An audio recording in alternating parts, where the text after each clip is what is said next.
que eu me esqueça. Tenho medo de esquecer de gravar. Então, então é o seguinte, né? O tema para hoje seria... no início também do grupo anterior, também eu tinha proposto desse módulo desse encontro ser sobre a prática de shamatha, basicamente, né? Para a gente aprofundar a prática de presença. Mas já no outro grupo, a gente tinha resolvido mudar e eu esqueci de propor isso para vocês. Porque no grupo anterior tinha surgido já desde o primeiro encontro, né? Uma curiosidade sobre a questão das emoções, né? Das aflições mentais, né? Então eu inverti. Eu coloquei esse tema no segundo encontro, que seria esse nosso aqui, né? Então eu vou fazer a mesma coisa com vocês, porque faz mais sentido depois, sabe? Fica mais direito depois da conexão entre os temas, assim, né? Então, a semana passada, só lembrando assim um pouquinho, talvez, não sei se todo mundo teve chance de olhar, né, o material, mas na semana passada a gente falou basicamente sobre a estrutura mais geral desse programa que o Alan Wallace e o Paul Ekman criaram, né? O Cultivating Emotional Balance, ou Cultivando Equilíbrio Emocional. Então, assim, o ponto central, só vou relembrar um pouquinho, porque é muito importante, sabe? O ponto central é a gente trazer mais para nossa vida, né, no dia a dia, assim, uma abordagem de cultivar o que os filósofos gregos antigos chamavam de eudeimonia, né? Que é simplesmente assim, ter como centro da nossa vida, como central na nossa vida, a gente explorar todo o nosso potencial como seres humanos, né? Então, cultivar as virtudes todas das quais nós somos capazes de cultivar, né? E isso pode implicar numa mudança radical na nossa vida, né? Então, acho que na semana passada a gente chegou a discutir isso, por exemplo. Se a gente imaginar, eu acho que a gente chegou a discutir porque eu estou nesse tema, assim, a gente está tratando desse tema nos outros grupos também. Se a gente imaginar, né, a relação que a gente tem com as dificuldades da vida, assim, né? Coisas que nos desagradam, né? Porque representam, sei lá, qualquer desafio. A gente tem uma tendência de tentar evitar essas coisas, né? O modus operandi nosso, né? Em geral é assim, a gente procura se aproximar daquelas coisas que a gente gosta, né? E tenta segurar, sustentar aquilo que a gente gosta, né? E tenta se afastar daquilo que a gente não gosta. E isso faz muito sentido, né? Numa lógica comum, faz muito sentido. A questão é que isso não se sustenta, né? E ao longo do tempo, assim, porque invariavelmente a gente vai perder as coisas que a gente gosta, porque o mundo gira, né? Todo mundo aqui já teve tempo de entender isso, né? Que o mundo gira, né? E também a gente não tem controle para evitar as coisas que a gente não gosta. Então, a proposta do CB, que tem muito a ver com a proposta da tradição budista, de onde ele vem, né? De onde o Alan Wallace vem, e é isso que ele traz, né, para dentro do programa, uma visão filosófica budista, mas que está em todas as tradições antigas contemplativas, né? É de a gente desenvolver um jeito de lidar com as coisas de uma forma melhor, né? E o bem-estar e a segurança e a tranquilidade viriam não de a gente ser capaz de evitar tudo que a gente não gosta e sustentar tudo que a gente gosta, mas de aprender a lidar com a vida do jeito que ela vier, né? Então, no último encontro, a gente vai falar de compaixão, né? E compaixão é uma palavra que eu aprendi isso recentemente e achei incrível, assim. A tradução da palavra ninje, que significa, que a gente traduz como compaixão, né? Do tibetano, né? A gente traduz essa palavra como compaixão. Ela significa destemor. Ela significa coração grande e destemido, né? Isso é uma coisa muito mais interessante de a gente cultivar, né? O destemor frente à vida, do que a habilidade de ficar controlando as coisas, né? É uma coisa muito mais inteligente, se a gente for pensar. Tem uma parábola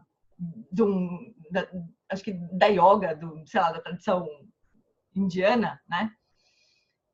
Que era a história de uma pessoa que tinha que atravessar um jardim cheio de espinho, né?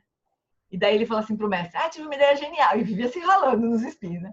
Aí ele falou pro mestre assim, tive uma ideia genial. Eu vou botar couro em todas as plantas. Vou vestir tudo de couro. Assim eu não vou mais me machucar. A mestre falou assim, por que você não veste uma bota de couro, né? É muito mais simples. Você protege o seu pezinho e vai, né? No jardim. Um pouco isso, né? A gente não tem condição de botar couro em tudo, né? Que vai nos machucar. Melhor a gente desenvolver um coração que destemido, né? Desenvolver uma visão de mundo que traga essas dificuldades para nós como um apoio no caminho espiritual, no caminho de desenvolvimento nosso, né? Então essa visão de colocar o cultivo da eudeimonia no centro da nossa vida é a proposta central do programa, né? E aí, em torno desse, vamos dizer assim, desse objetivo, né, entre mil aspas, assim, mas dessa aspiração, né, dessa motivação, então, o Alan Wallace, principalmente, ele estruturou o programa em torno desse coração aí, ele estruturou o programa na forma de 4 equilíbrios, ou 4 inteligências, que ele tem falado, né? Inclusive, ele tá dando ele deu um ensinamento na Austrália, um workshop na Austrália, para população aberta, assim, né? Não para alunos dele, mas para um lugar assim, aberto, sobre as 4 inteligências. Então, ele também usa esse termo, assim, as 4 inteligências, né? Então, a primeira delas é a inteligência conativa. Essa é uma que está no ar. Olha o gato da Tia passeando em cima da câmera. Que graça. Então, a primeira inteligência seria essa conativa, né? O equilíbrio conativo. Que seria a gente alinhar as nossas intenções, né? Com o cultivo da eudeimonia. Isso é super crucial, né? A gente olhar onde é que a gente está colocando nossa energia, onde é que a gente está focando, né? Se a gente está gastando todo o tempo que nós temos nessa tentativa louca, né? De sustentar aquilo que a gente gosta e se livrar do que a gente não gosta, né? Ou se a gente está colocando a nossa energia, né? Numa coisa que a gente está fazendo agora, por exemplo, né? De olhar para esse aspecto mais profundo da nossa existência, né? Olhar o que os sábios têm a dizer para nós sobre isso, né? Então, como é que a gente está equilibrando isso na nossa vida? Lógico que a gente possivelmente precisa trabalhar, precisa ganhar dinheiro para pagar conta, né? Mas o que é suficiente, né? E o que a partir daí poderia apoiar essa nossa busca, né? Por um bem-estar mais profundo, assim, né? Então, esse é o primeiro, a inteligência conativa, né? Aí, na sequência, vem o equilíbrio da atenção, né? Como é que a gente pode sustentar a presença plena na vida, né? Sem ficar ruminando grande parte do nosso tempo, né? Sem usar a nossa energia mental para ficar distraída, né? Ou quanto que a gente consegue sustentar o interesse pelas coisas ou pelas pessoas.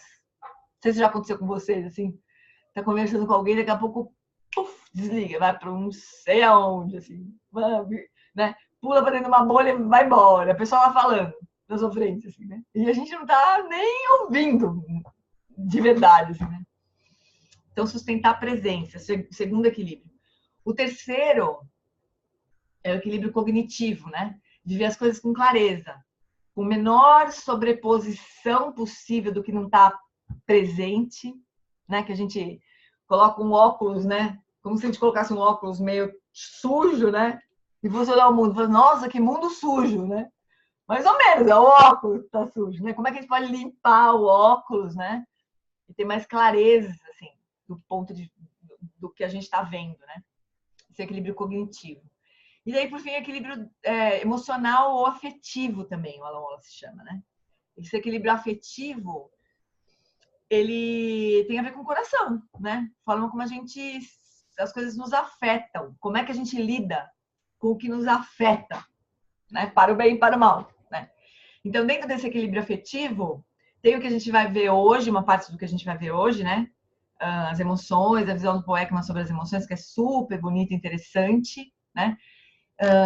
Mas tem também o tema que vai ser o quarto encontro nosso, que é dessas qualidades do coração que a gente pode, ou essas inteligências do coração que a gente pode cultivar, né? Que é a compaixão, o amor, né? A alegria, a empática e a equanimidade, né? São qualidades que vão abrir nosso coração, expandir o nosso mundo, né? Emocional, vamos dizer assim. Então, isso mais ou menos é o que a gente viu semana passada, né? Vocês gostariam de fazer alguma pergunta, algum comentário, alguma reclamação, qualquer coisa assim, por enquanto? Tá tranquilo por enquanto? Então, minha proposta da semana de lição de casa da semana passada, né? A lição de casa geralmente não toma tempo, né?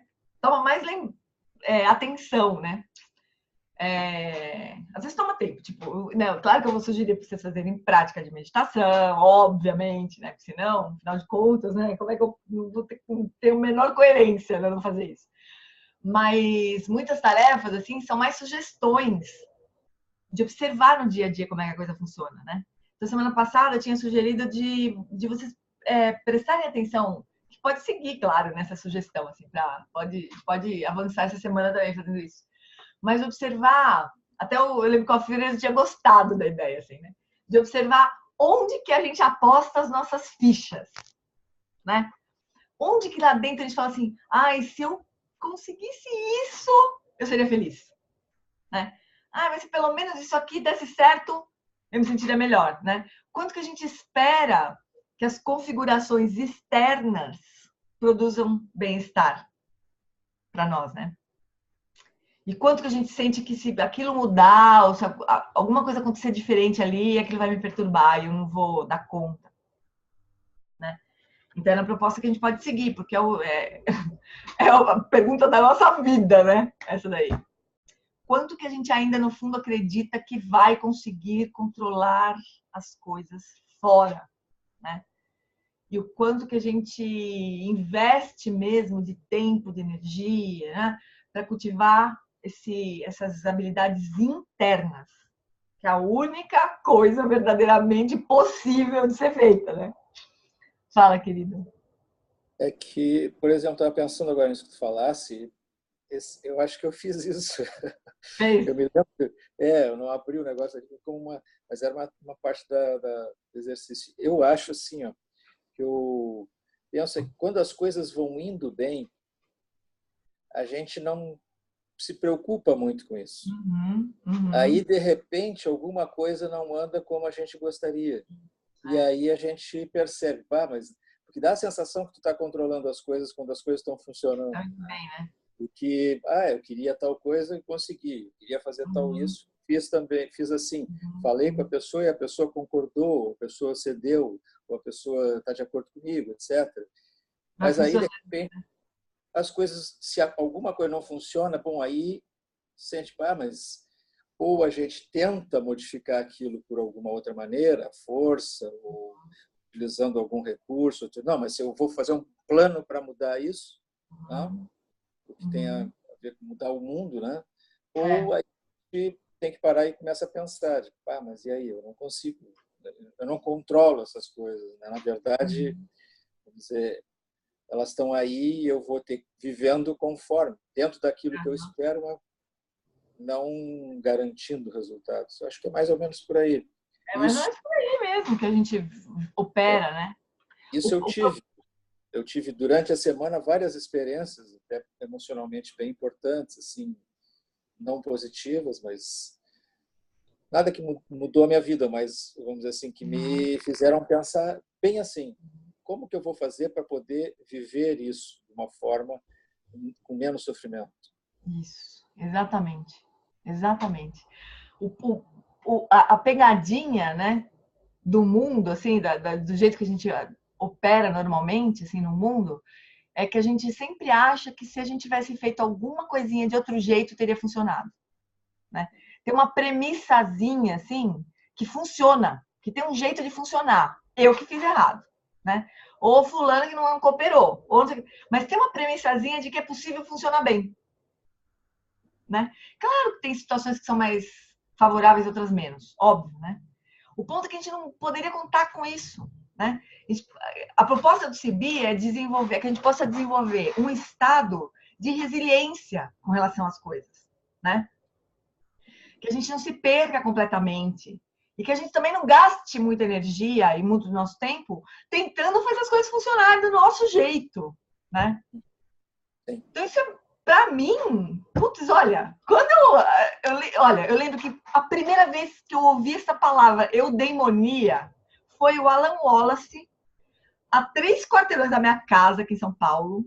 Ele veio a primeira vez que o Lama Santen convidou o Alan Wallace para vir no Brasil, foi em 2005.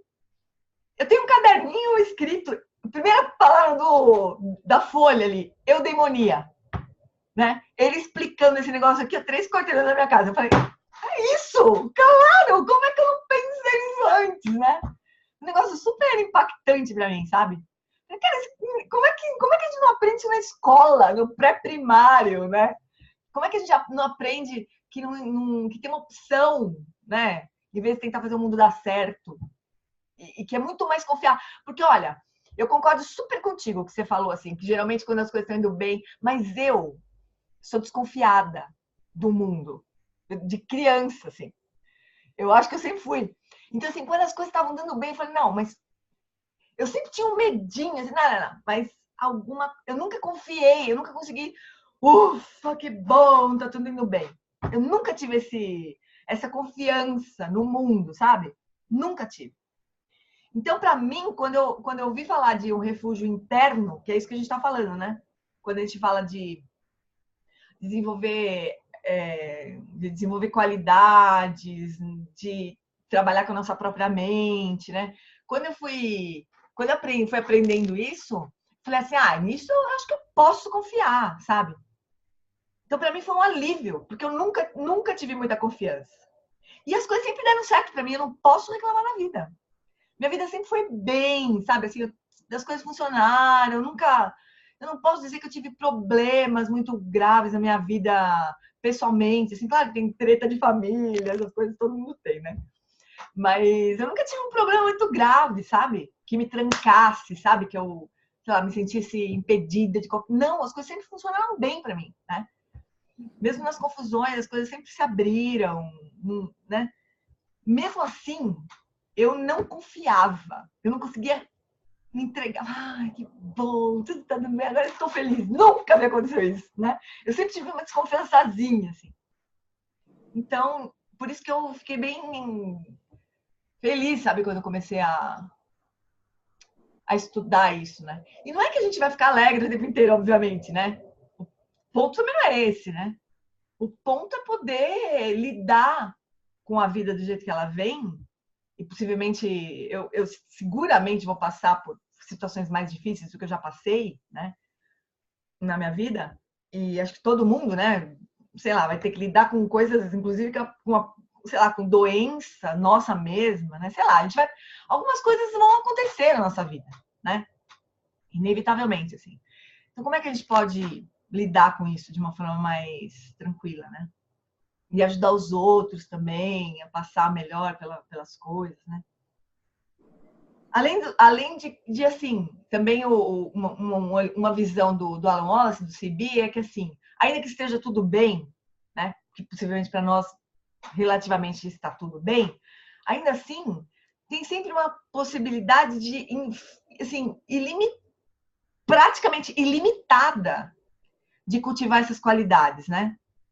Cultivar um estado de presença cada vez mais perfeito, um estado de clareza de visão cada vez mais perfeito. Não tem limite isso na visão contemplativa, né? Então isso é uma boa notícia também, né? Não é só que a gente está correndo atrás do prejuízo, né? A gente pode avançar. Como ele diz na Felicidade Genuína, ele fala assim, a gente pode cultivar graus cada vez mais elevados de bem-estar, né? Fala, querida. Não, digo, sempre pode avançar, né? Porque senão chegava um momento, tá, já cheguei lá, e agora? Ainda bem. Não é que não, né? E assim, e não, sabe por quê? Eu acho, né? Dentro do budismo a gente se fala assim, a iluminação de um Buda ela é completa, mas ela sempre cresce, né? Tem uma fala assim, né? E é verdade pelo seguinte, né? Você imagina, a gente, vamos esquecer o Buda, mas vamos pensar nós, né? Vamos supor que a gente começa a cultivar isso, né? começa a cultivar uma condição interna cada vez melhor, mais estável, mais resiliente, né? Aí vai ter uma hora que a gente vai... Alguém do nosso lado vai estar ali atrapalhado, se debatendo. A gente vai procurar dentro da gente uma forma de efetivamente ajudar aquela pessoa, né? Então é como se aquilo crescesse, né? Daqui a pouco vai chegar uma outra pessoa de um outro jeito que vai também pegar em coisas nossas, assim, a gente vai trabalhar com a gente mesmo, mas a gente também vai tentar, do fundo do nosso coração, achar um jeito de apoiar o outro. E cresce, e cresce. Não tem fim, né? Dentro do budismo é a mesma coisa. Se diz que a iluminação do Buda é completa, mas cada vez que ela... O Buda Sakyamuni, por exemplo, ele atingiu a iluminação, né? Quando ele tinha 35 anos. Até os 80, ele passou ajudando o outro, né? Então, ele deu 45 anos de ensinamento, né? Até morrer. Então, cada pessoa que ele encontrava uma forma de explicar alguma coisa que ia destrancar alguma coisa na mente daquela pessoa, é como se a iluminação dele crescesse. Cada vez que ele encontra um e encontra um jeito, né? Então, essa é a proposta, né? Eu acho isso, assim, eu não quero fazer outra coisa na minha vida, literalmente, né? Acho maravilhoso, assim, de poder ter esse recurso, né? Então, esse foi o primeiro encontro lá, né? Que a gente conversou no primeiro dia. Aí, hoje, eu queria compartilhar com vocês Então, como é que a gente... Primeiro, assim, nosso tema central vai ser as emoções hoje, né? Emoções e aflições da mente, que é um pouco mais amplo do que emoções. Mas antes de a gente seguir, eu queria retomar a prática que a gente fez na semana passada, né? E fazer de novo, a gente faz de novo a mesma prática, mais ou menos. Eu vou fazer um pouco mais curta, só para a gente se lembrar. Porque a ideia é que essa prática, que pode ser longa na almofada, né? Que a gente pode fazer, sei lá, a prática completa, que é de 24 minutos mesmo, né? Mas a ideia é que a gente internalize essa instrução de estabelecer corpo, fala e mente nos estados naturais e que isso vire uma segunda pele pra gente, interna. Não é bem segunda pele, a metáfora não funciona direito, mas é como se a gente quisesse criar um novo estado basal nosso, né? Em vez de a gente estar tenso quando a gente está precisando fazer nada, né? Que a gente possa estar relaxado, né? Em vez de a gente estar preocupado com coisas que talvez nem aconteçam, que a gente possa estar tranquilo, né? Em vez da nossa respiração estar curta e a gente nem lembrar que respira, que a nossa respiração possa ser profunda, exuberante, né? Então, a ideia é que essa prática ela possa ficar cada vez mais automática mesmo, né? Até virar um estado natural para a gente, realmente, né? A partir de onde a gente vai interagir com o outro, vai, né, agir, sei lá, vai pensar sobre o que tiver que pensar, mas que a gente possa ter um ponto neutro, né? Neutro mesmo, assim. Não dormindo, porque isso a gente já sabe, né? Não jogado na poltrona do sofá, porque também a gente já sabe fazer isso, mas o estado de corpo que está pronto para se levantar e fazer alguma coisa, ou não, que pode também ficar tranquilo, né? O estado de mente que pode se mover a qualquer momento e refletir sobre as coisas, ou não. Esse ou não é uma opção que a gente possivelmente não tem nesse momento, né? Nossa mente está tão acostumada a ficar ocupada com as coisas, né? Que a gente não tem essa possibilidade, muitas vezes, de simplesmente tranquilizar, né? Deixar a mente solta, despreocupada. A mente sempre vai ficar produzindo pensamentos, é isso que ela faz. Essa tarefa dela, na nossa vida, né? Sim. Mas a gente tem uma possibilidade de não se misturar com aquilo, ficar rodando, que nem quando a gente tomasse rola na areia da praia, né? Vai passa uma onda, leva a gente. A gente não precisa ficar rolando com as ondas do mar o tempo todo, né? A gente pode ficar só observando as coisas acontecendo na nossa mente, né? A gente tem essa possibilidade. Só precisaria treinar um pouquinho para isso, né? Então, eu vou convidar vocês a ficar numa postura bem confortável. Se vocês quiserem desligar a câmera ou deixar a câmera ligada, o que vocês quiserem fazer. E se deitar, sejam bem-vindos, assim, pode se deitar. Se vocês forem ficar sentados, a sugestão é que vocês, se for ficar sentado numa cadeira, né? Que a gente afaste um pouquinho os isquios, assim, afasta um boom do outro boom, do bumbum, né? Procura sentar nos isquios, né?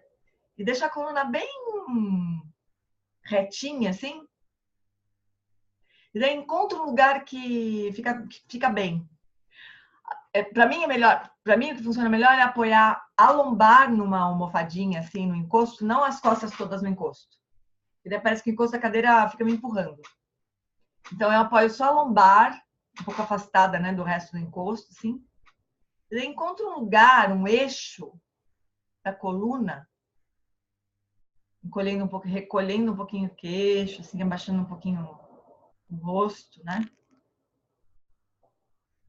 Um eixo da coluna onde você pode respirar tranquila, assim, sem precisar fazer esforço para manter a postura.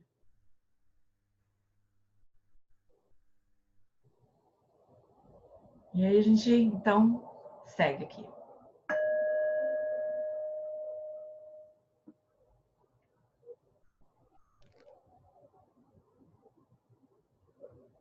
Então a gente começa qualquer prática, seja qual for a duração. A gente começa estabelecendo, trazendo para o coração a intenção que a gente tem com essa prática. A gente falou sobre cultivar esse potencial enorme de bem-estar, de autonomia da nossa energia, de resiliência. Esse é o centro do nosso estudo. Então, traz essa intenção para o seu coração, do jeito que fizer sentido para você.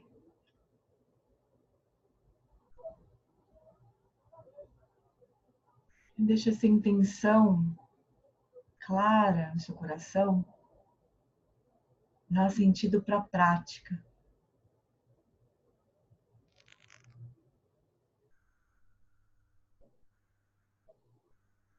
Como se ela pudesse daí permear toda a prática, sem que você precise mais pensar nela.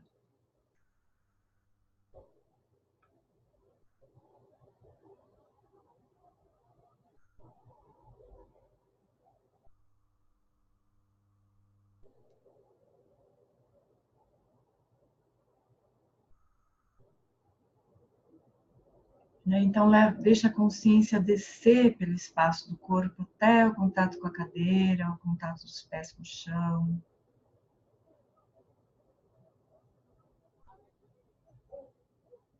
Sente esse apoio no corpo. Sente diretamente as sensações de apoio do corpo.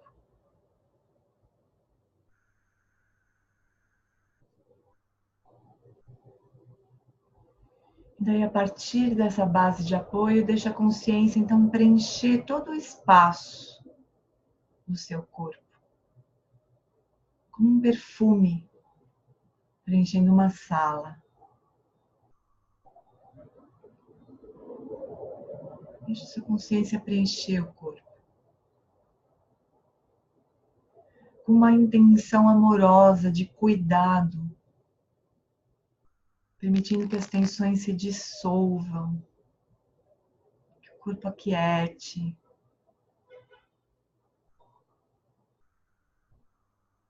que o corpo fique tranquilo, relaxado.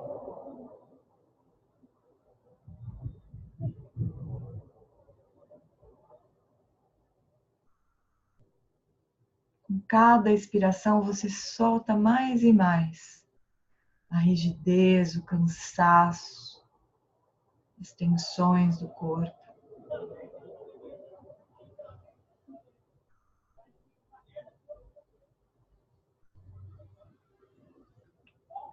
Vai cultivando esse equilíbrio dinâmico, como a Luan se diz. Cultivando internamente um relaxamento profundo, mas também um estado de vigilância do corpo. Deixa esse ossinho externo do centro do peito levemente elevado. A coluna fica bem retinha.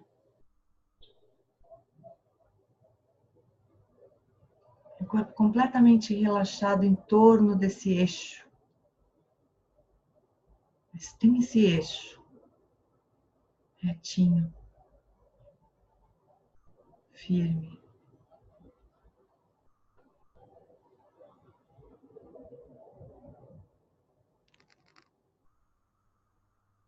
Deixa a respiração fluir completamente livre. Solta os músculos do abdômen.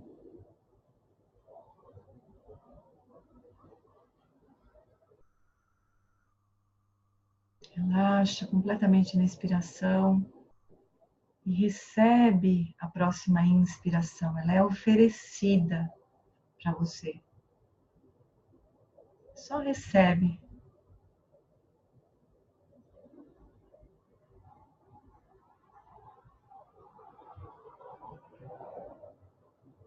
E assim o corpo vai recebendo o que ele precisa e soltando o que ele não precisa, sem que a gente precise interferir nisso. Pode ser que ele precise respirar mais profundamente, menos profundamente. Deixa o corpo respirar.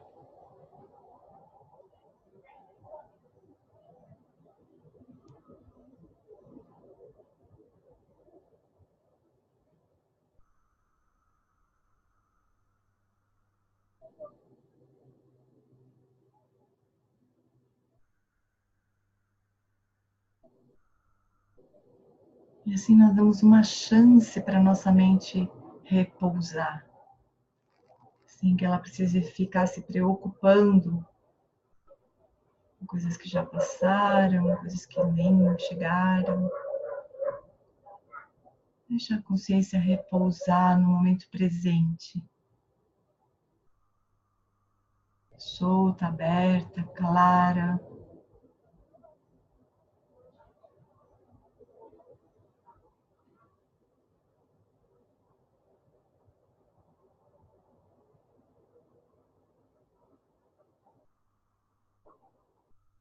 Deixa ela se apoiar nas sensações da respiração.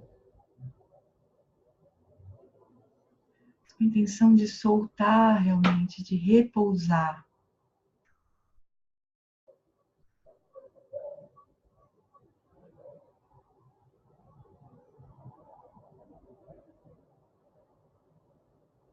Nesse momento não tem nada que precise da sua atenção.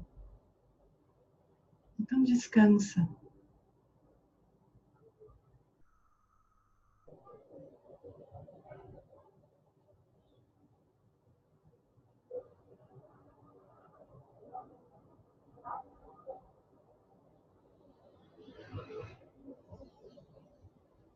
Gentilmente solta qualquer conteúdo que surge na sua mente com cada expiração.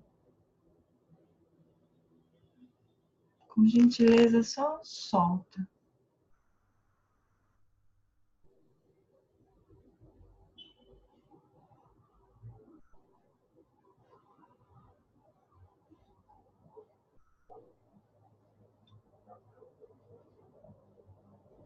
O espaço da mente, quando ele está solto dos conteúdos que surgem nesse espaço, ele é amplo, aberto, como o próprio céu, aberto.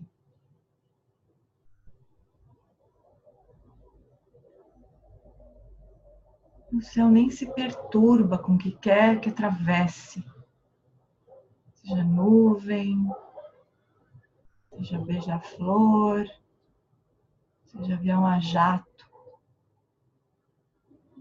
O céu simplesmente permite, sem se perturbar. Esse é o estado natural da mente. Aberto, claro.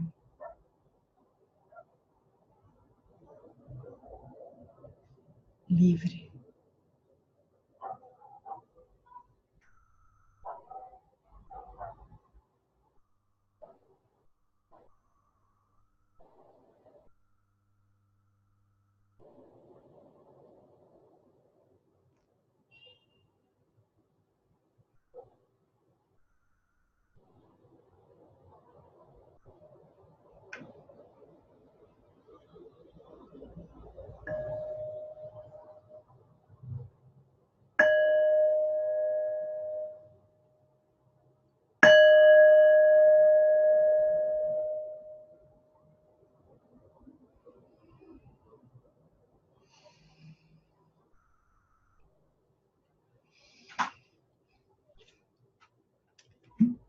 essa prática curta.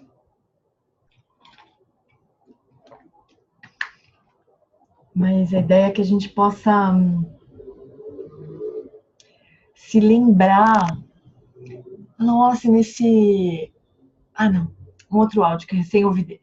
Ele fala assim que a gente... Nós, né? Nós, 6 aqui, por exemplo, né? Nós não...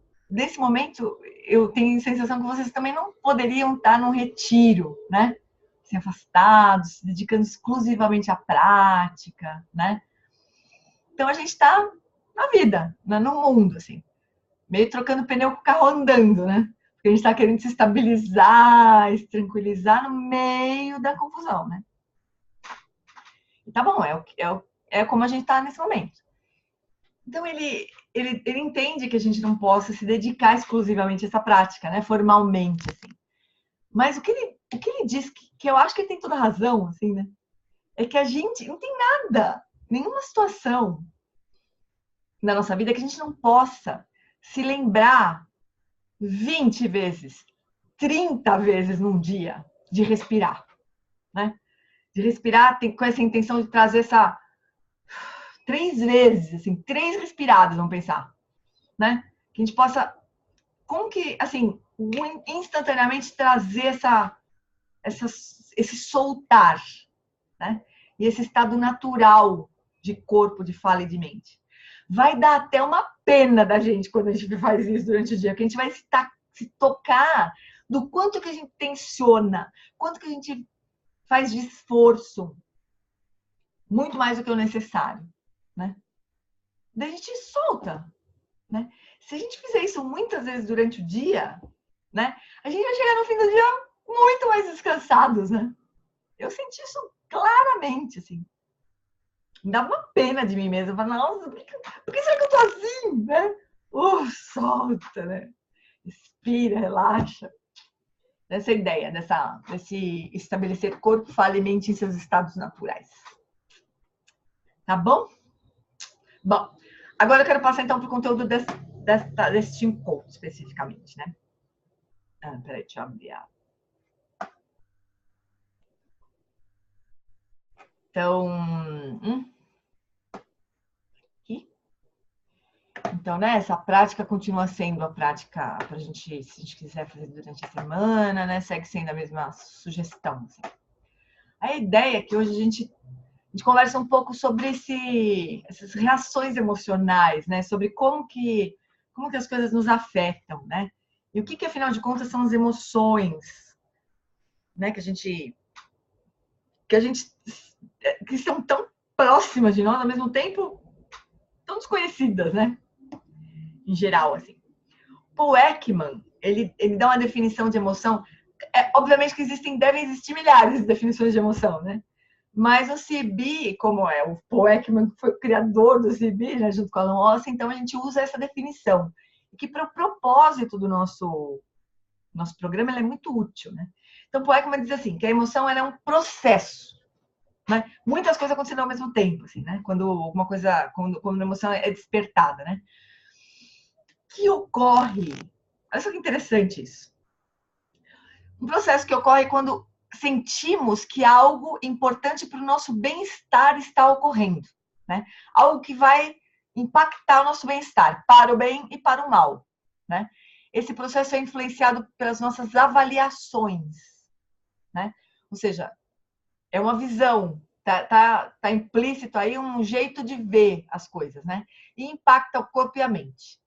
Então, essa definição mais simplificada, assim, do que o Paul Ekman chama de emoção, né? Aí tem um vídeo que eu vou mandar para vocês, não sei nem porque eu deixei aqui, mas tem um link aqui, na verdade, que eu vou colocar para vocês sobre o Paul Ekman explicando as emoções, muito legal, né? O Paul Ekman é uma pessoa incrível, assim, né? A visão que ele tem das emoções é muito legal.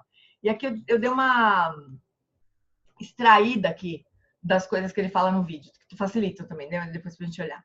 Ele vai falar nesse vídeo assim, que as emoções, ele tem uma visão evolutiva das emoções. Uma visão, não evolutiva, uma visão de um... Ele estudava muito...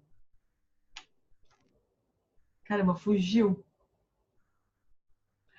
Alguém me ajuda? Que estudava a evolução dos seres. Darwin, ele era um estudante do darwinismo, assim, né? Ele estudou muito o trabalho do Darwin, né? E o Darwin, engraçado que ele conta assim, que o Darwin dizia, ele leu, né, há muito tempo atrás, que o Darwin dizia que as emoções elas são universais, que algumas emoções são universais, independentes da cultura. E ele não acreditou. Falei, imagina, né? Depois de muito trabalho, muita investigação, ele chegou na mesma conclusão que o Darwin. Né? Ele falou assim, puxa, se eu tivesse, né, prestado mais atenção, tivesse concordado com aquilo naquele momento, teria me economizado muito esforço, né? Mas ele não achava possível naquele momento. Mas aí ele tem essa visão da importância da emoção na evolução do homem, né? Então ele fala assim que as emoções não teriam sido preservadas ao longo da nossa evolução se elas fossem intrinsecamente prejudiciais ou destrutivas. Então não tem uma visão que absolve as emoções a princípio, né? Então ele vai dizer que a gente tem um sistema de avaliação que acontece o tempo, é como se o tempo todo a gente estivesse rastreando o nosso ambiente interno, externo, né? Para ver se alguma coisa vai ameaçar o nosso bem-estar. E a gente tem esse sistema de avaliação que reconhece esse perigo, assim, entre aspas, e faz cálculos bastante complexos, como ele diz, e que por exemplo, quando ele dá o exemplo de quando você está dirigindo, né? Alguma coisa vem contra você, assim, que você vira rapidamente. Você tem um sistema de avaliação automático muito preciso, né? E rápido, que a gente não precisa pensar. É uma coisa que foi automatizada. Então, esse sistema de avaliação é automático, né? E uma outra coisa que ele fala, muito interessante também, que faz sentido do ponto de vista evolutivo, né? É que nós tendemos a ver ameaças que não estão presentes, em vez de não reconhecer ameaças presentes. Então, a gente tem mais falsos negativos do que falsos positivos, né? Melhor a gente enxergar ameaça para todo lado do que não enxergar quando estão presentes, né? Então, isso faz bem de fábrica com a gente, né? No nosso aparelho emocional, assim. Ele fala que se a gente quiser melhorar a nossa vida emocional, a gente precisa introduzir lucidez dentro do sistema, né? Que não é, que a gente não vai conseguir eliminar, e não é a ideia eliminar as emoções, mas é tomar consciência delas, né? E que por práticas meditativas, outras práticas ocidentais, como terapia cognitiva comportamental, ele dá uns exemplos ali, nós podemos ter mais consciência dos impulsos e escolher com quais que nós desejamos nos engajar e quais que a gente deveria deixar passar. Então, o ponto todo aqui do estudo das emoções, especialmente aqui no CIB, é possibilitar uma escolha frente aos gatilhos, como a gente vai ver, né? Ele fala das emoções universais, né? Ele era consultor do Divertidamente, então essa é uma lição de casa, caso você não tenha assistido, né? Assistiu Divertidamente. Alguém não assistiu aqui? Todo mundo assistiu? Quem não assistiu, lição de casa. Eu, como tenho um sobrinho pequeno, eu assisti quando lançou, né? Bom, e obviamente eu já estava ligada nesse negócio, né? Mas é um desenho animado da Pixar que é uma graça, né? E muito bem informado, assim, né? Porque o Paul Ekman foi o consultor do desenho. Ele também é o consultor de uma série que passava antigamente no canal, não sei qual aí, da TV a cabo, que chamava Lie to Me, né? Ele falava, era o filme sobre como reconhecer, realmente o Paul Ekman tem um trabalho forte nesse sentido, assim, de reconhecer as expressões faciais, né? E ele realmente trabalhou para o FBI durante muito tempo nos Estados Unidos. Né? Então, é um negócio meio forte. Mas, enfim, ele descreve essas emoções universais, né? Que não são as únicas emoções que existem. Mas, no trabalho dele, ele realmente confirmou, né? Que existem pelo menos 7 emoções que são universais. Quer dizer, elas têm mais ou menos os mesmos gatilhos e a mesma expressão, independente da cultura. Daí que ele tem essa visão da emoção do ponto de vista de evolução, né? Que tem essas 7, por exemplo, elas têm pouca relação com a cultura, muita relação com a preservação, né? Elas têm funções importantes, né? Então, por exemplo, e isso é muito, muito interessante de a gente saber, né? De a gente olhar para esse aspecto da emoção, assim, que mensagem que elas trazem para nós, né? Então, por exemplo, a raiva, ela ela vai surgir sempre que a gente enxergar algum obstáculo, né? Desde bater a cabeça quando você está querendo ir para algum lugar para frente, por exemplo, né? Até alguém que não deixa você fazer uma coisa que você quer fazer, né? Então, alguma coisa que tranca, né? Aí surge alguma emoção da família da raiva, né? Sempre são famílias também, como a gente vai ver, né? O medo, obviamente, surge quando a gente enxerga uma ameaça, né? A tristeza, no desenho, ela é a grande heroína do desenho, né? Do Divertidamente. Apesar de o desenho ter sido chamado no Brasil de Divertidamente, né? A grande estrela mesmo é a tristeza. Em inglês é inside out, quer dizer, dentro para fora. Não sei porque eles tiraram de onde eles tiraram esse divertidamente, porque a alegria não é a grande coisa lá, né? É a tristeza, a grande heroína da história. Aí tem a aversão, o nojo, né? Que é a gente se livrar, vai surgir quando a gente vê alguma coisa que é venenosa ou que é prejudicial, seja fisicamente ou seja socialmente, né? Tem a aversão também social, sei lá, de comportamentos ou de coisas que a gente não aguenta, né? A alegria, ela tem um papel de aprofundar a conexão e a cooperação entre as pessoas. Reparem que em grupos que são mais alegres, né? Ou então em momentos que a alegria está presente, que a coisa flui melhor, né? As pessoas estão mais dispostas a cooperar, elas se conectam mais, né? É uma coisa que a alegria traz, né? O desprezo, ele é uma coisa parecida com a aversão, mas o desprezo, ele tem um componente de superioridade, diferente da aversão. A aversão simplesmente não aguenta, né? Mas o desprezo, ele é desgraçado, assim, especialmente para relações. Eu vou mandar um vídeo para vocês verem, super interessante, de um cara que estuda relacionamentos, chama John Gottman. Não sei se vocês conhecem. Mas um cara super interessante, engraçado também, né? Aí ele vai falar do desprezo nas relações. Ele fala que é ácido sulfúrico nas relações do desprezo, né? Quando surge o desprezo numa relação, o negócio não tá bom. Já o gato subiu do telhado, já, né? Porque é muito ruim, muito difícil, né?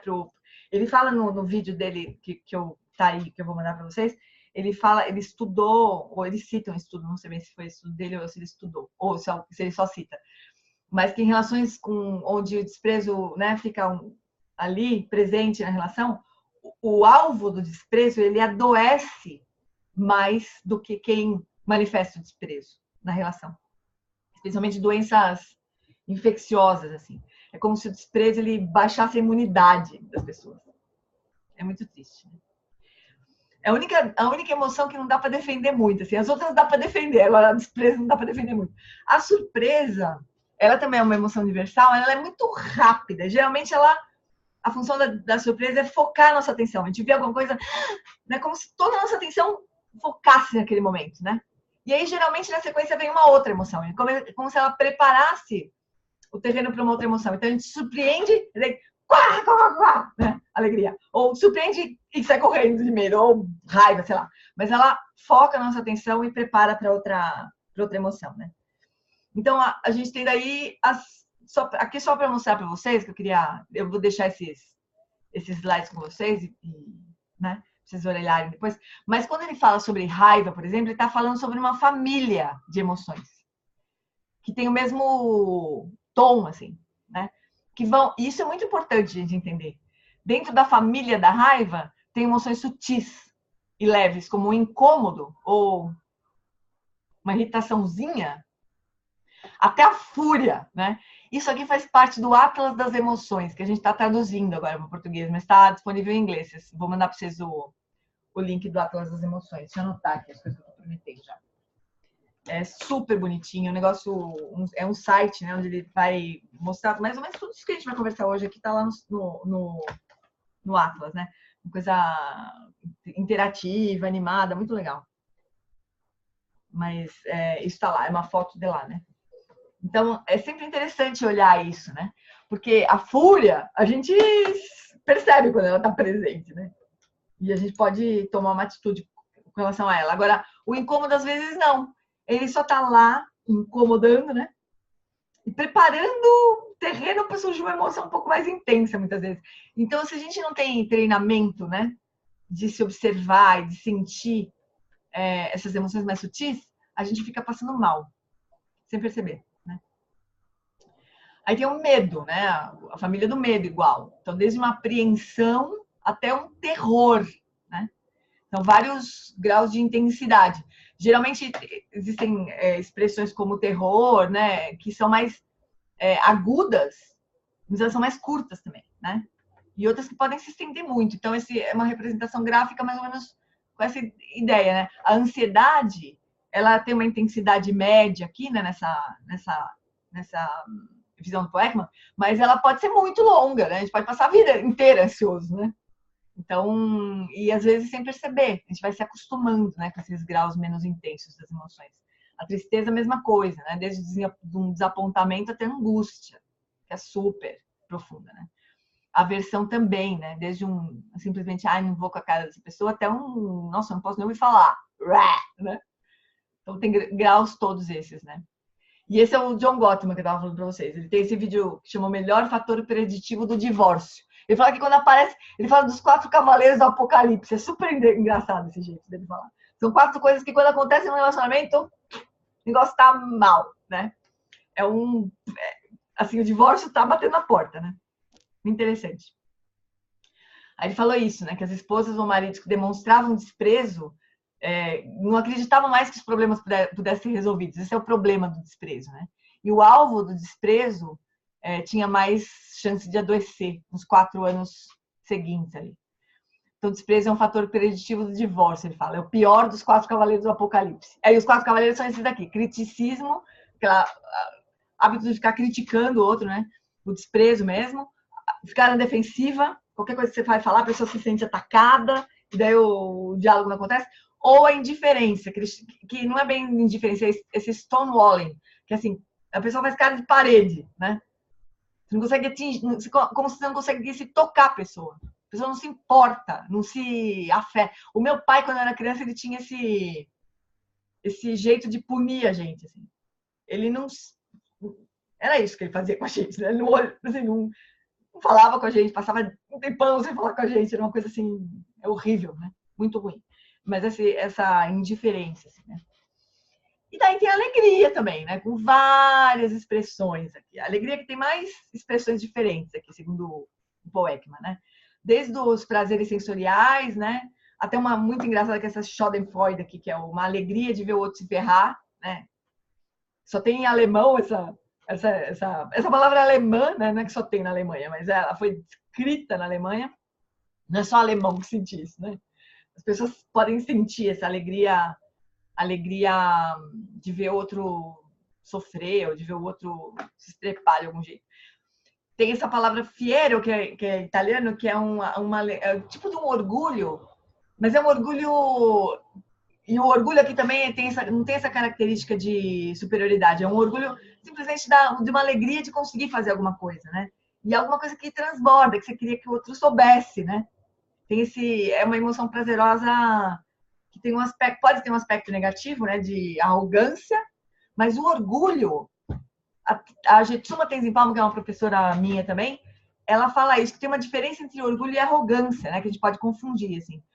O orgulho, ele é positivo no sentido de a gente poder se apropriar das nossas qualidades, né, reconhecer e se apropriar, e se alegrar com aquilo, né. Puxa, que bom que eu posso, sei lá, falar inglês. Não quer dizer que eu sou melhor que ninguém, mas que bom que eu falo inglês, que eu posso traduzir para o meu professor, né? Um orgulho nesse sentido, de reconhecer habilidades, qualidades, virtudes, né?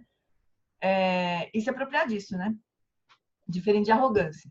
Fiero é um orgulho do filho, ou um orgulho de uma pessoa que você ajudou, assim, você, tipo, aluno, né? Uma cria sua, assim, né? Você se orgulha daquilo, é uma palavra italiana. Não, desculpa, é natis. Essa palavra que é isso mesmo? Orgulho de ter feito uma coisa muito difícil.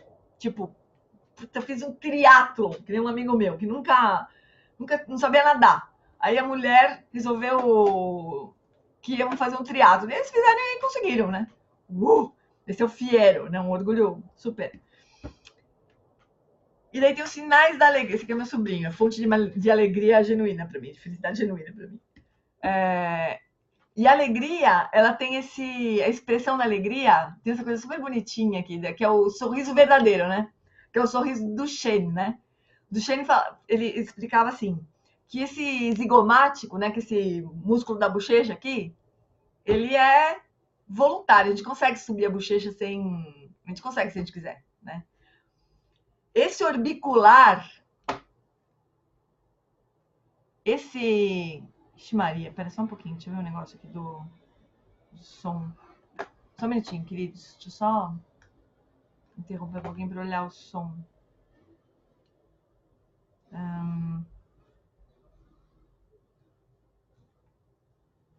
Acho que tá tudo certo, deixa eu ver. Não. Ah, tá, beleza. Tudo bem por enquanto? Hein? Patrícia, tudo certinho aí? Ah, a Gabriela entrou. Então tá, vou continuar aqui. Rapidinho, pra gente passar pra parte mais importante. Então, esse orbicular, né? Esse músculo orbicular, que é um músculo circular, assim, em volta do olho, o Duchenne falava que ele só é acionado pela doçura da alma. E é essa contração do orbicular que faz que faz parte do sorriso verdadeiro, né? Que não é aquele sorriso, aquele sorriso amarelo, né? O sorriso de verdade, tipo esse aqui, do meu sobrinho aqui, dá uma olhada, ele quase fecha o olho, assim, né? É o sorriso verdadeiro, né? O sorriso que a gente reconhece, que transborda, assim mesmo, né? Essa alegria. Agora, o que tem de mais importante aqui pra gente, né? Por que a gente estuda as emoções aqui? Porque existe uma possibilidade de qualquer emoção, né? Qualquer uma, ter um desfecho construtivo ou destrutivo, né? Então, o Paul Ekman, ele não considera que as emoções sejam intrinsecamente positivas ou negativas, ou intrinsecamente construtivas ou destrutivas. Vai depender de como a gente vai encaminhar aquilo, né? E ele fala assim, que uma emoção, um episódio emocional, na verdade, ele fala, né? É uma emoção que acontece no tempo, assim. Ele vai ser construtivo, olha que interessante, quando conduzir à cooperação, à colaboração ou ao entendimento. Então, às vezes, um episódio de raiva, mesmo assim, raiva pernada, mesmo um episódio mal conduzido, né? Às vezes, o outro vai olhar para aquilo e falar assim, nossa, desculpa, eu nunca percebi que eu fazia isso contigo, né? E aquilo vai transformar a relação, porque o outro compreendeu alguma coisa, né? Então a gente vai dizer que esse episódio foi construtivo, né? Agora, a condição sine qua non aí é que não cause dano, né? Nem para você nem para o outro. Então qualquer episódio emocional que machucar você ou machucar o outro, não vai dar para dizer que é construtivo, né? Ou a gente pode dizer assim, que a gente vai ver agora na linha do tempo. Pode ser que ele tenha ações construtivas e ações destrutivas. Agora, amores, essa aqui é a parte mais... Vocês estão enxergando? Porque eu tô... Pra mim aqui tá sobrepondo. Essa aqui é a parte mais legal da visão do Paul Ekman, né? Aqui sobre as emoções, assim, que eu acho mais útil de a gente olhar. E ela, na verdade, ela vai servir não só para as emoções, mas também para as aflições mentais, que é uma visão mais da tradição contemplativa, né? Mas já a gente vai falar sobre a diferença disso. Mas vamos por enquanto com as emoções, né? Então, imagina que, olha, a emoção, ela tá acontecendo aqui, ó. Vocês estão vendo o cursor do computador? Então, né? Então, a emoção, ela tá acontecendo aqui. Então, esse aqui é o T0, vamos dizer assim. É nesse momento que a emoção é disparada, né? Então, o gatilho da emoção, aquilo que vai disparar a emoção, ele é composto pela condição anterior, né? Pelo evento, que é algo que acontece, né? Seja externamente ou internamente, por exemplo, uma memória pode disparar uma emoção, não é verdade? alguém falando alguma coisa pode disparar uma emoção. Então, um evento é aquilo que a gente reconhece e fala assim, bom, foi relacionado a isso que essa emoção surgiu, né? Mas, uma coisa que sensacional da visão do Paul Ekman e que tem muita ligação com a visão budista também, embora o Paul Ekman nunca tenha ouvido falar do budismo, né, quando até ele construiu isso daqui,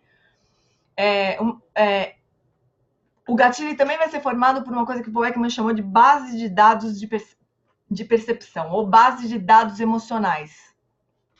É assim, esse evento, ele só vai produzir uma emoção em mim se alguma coisa em mim, seja na minha história, ou nas minhas crenças, né, na minha visão de mundo, nas minhas experiências, né, se alguma coisa for tocada por esse evento. Então isso aqui, obviamente, explica, né, por que alguma coisa para um de nós pode causar raiva, pode causar medo, para o outro nem vai ver, o outro vai morrer de rir. O que é que, né? Como é que funciona essa coisa, né?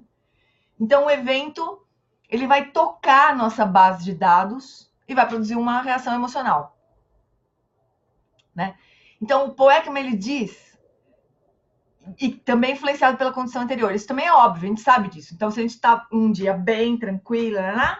Alguma coisa acontece, a gente nem liga muito, né? Agora, se a gente já vem irritada, se já vem meio querendo pegar mas nem reparou, né? Por isso que eu estava dizendo que, assim, que os estados mais sutis, a gente precisa refinar a nossa percepção, né, com relação a esses estados mais sutis. Porque eles podem, como a gente nunca sabe quando isso vai acontecer, porque geralmente a emoção não marca a hora para surgir, né? É muito bom que a gente cultive uma condição anterior tranquila, porque a gente nunca sabe que horas que isso vai acontecer, né?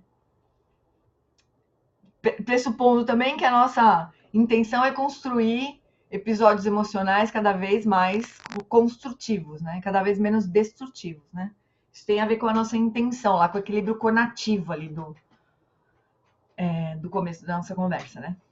Então, o Paul Ekman diz que nesse momento em que o evento aconteceu e tocou a nossa base de dados, é igual apertar um botão. Não tem muito o que fazer aqui, né? Aqui, isso ele fala que é uma avaliação automática, né? Automaticamente aquele evento vai representar alguma coisa para nós e nós vamos puxar um script, assim, de reação, né? Muito pouco possível de ser mudado nesse momento, né? Automaticamente vão surgir mudanças físicas, mudanças psicológicas que vão levar a uma ação, seja ela construtiva, seja ela destrutiva, né? Agora, obviamente, como a gente está fazendo agora, por exemplo, né? Conforme a gente começa a estudar as emoções, a gente está alterando essa base de dados, né? Próxima coisa que surgir, a gente vai falar, nossa, qual que será que foi o gatilho? Como será que estava a minha condição anterior? O que está na minha base de dados que produziu essa emoção, né? A gente está alterando a nossa base de dados o tempo todo, né? Conscientemente ou inconscientemente. Cada vez que a gente, por exemplo, surge uma pessoa fala de um jeito torto para nós, né? E a gente observa aquela pessoa falando, respira e simplesmente não responde, né? Observa aquela emoção surgindo, observa que aquilo no passado representaria um tapa na cara do outro, né? Ou uma noite inteira sem dormir bem por causa daquilo. Mas a gente, naquele momento, a gente só observa aquilo acontecendo, respira fundo, deixa aquilo passar. A gente colocou um outro script na base de dados. É como se a gente fosse se libertando de respostas automáticas inevitáveis, né? Conforme a gente vai refletindo sobre como a gente responde emocionalmente à vida, né? Ao mundo. Um outro negócio muito interessante que ele descreveu aqui é esse período refratário, esse cinzinho aqui, né? Ele fala assim, que quando uma emoção é ativada, assim, é disparada, a gente vai passar um tempo mais ou menos longo, né? Em que a gente não vai conseguir enxergar nada que contradiga a emoção que a gente está sentindo. É como se durante um tempo a gente quisesse reafirmar, assim, validar o que a gente está sentindo, né? Então, se a gente está bravo com alguém, e outra pessoa vier falar para nós, ah, mas olha, não é tão grave assim, a pessoa é tão legal. A gente vai falar, ah, é legal? Leva para casa, né? Legal porque não foi contigo, né? A pessoa que vier tentar botar um pano quente, ela vai levar dela junto, né? Porque a gente está nesse período refratário aqui. É muito importante a gente notar o período refratário em nós e no outro, né? Melhor deixar aquilo acalmar, né? Para fazer qualquer... Porque o outro não vai nem escutar o que a gente está falando, ou vai inverter. É como se a gente tivesse uma neblina aqui, né? A ideia é que com o tempo, essa neblina fique cada vez menos densa, né? Cada vez mais curta também, né? Que a gente possa responder com mais liberdade, né? Sem ficar presa, né, no episódio emocional. Daí tudo isso vai gerar uma condição posterior, né? Depois que esse episódio acontece, pode ficar, sei lá, a gente pode se sentir de um jeito que vai virar ou uma condição anterior ou um evento. Então, por exemplo, vamos supor que a gente brigou com alguém. Aí chega no fim e a gente se arrepende. Aí esse arrependimento aqui da condição posterior, ele vai virar um evento, a gente vai começar a se sentir culpado. Ai, eu não devia ter feito isso. E aí vai ser um evento de um episódio emocional de tristeza, por exemplo. Né? Ou alguém fala alguma coisa pra gente não fala nada, implodiu, chega nessa condição posterior passando mal, e daí essa condição posterior passando mal aqui, vira um evento de outra raiva, que fala, por que eu não respondi o que eu te falava? Outro episódio emocional de raiva, né? Então, assim, isso pode ser um ciclo eterno de episódios emocionais.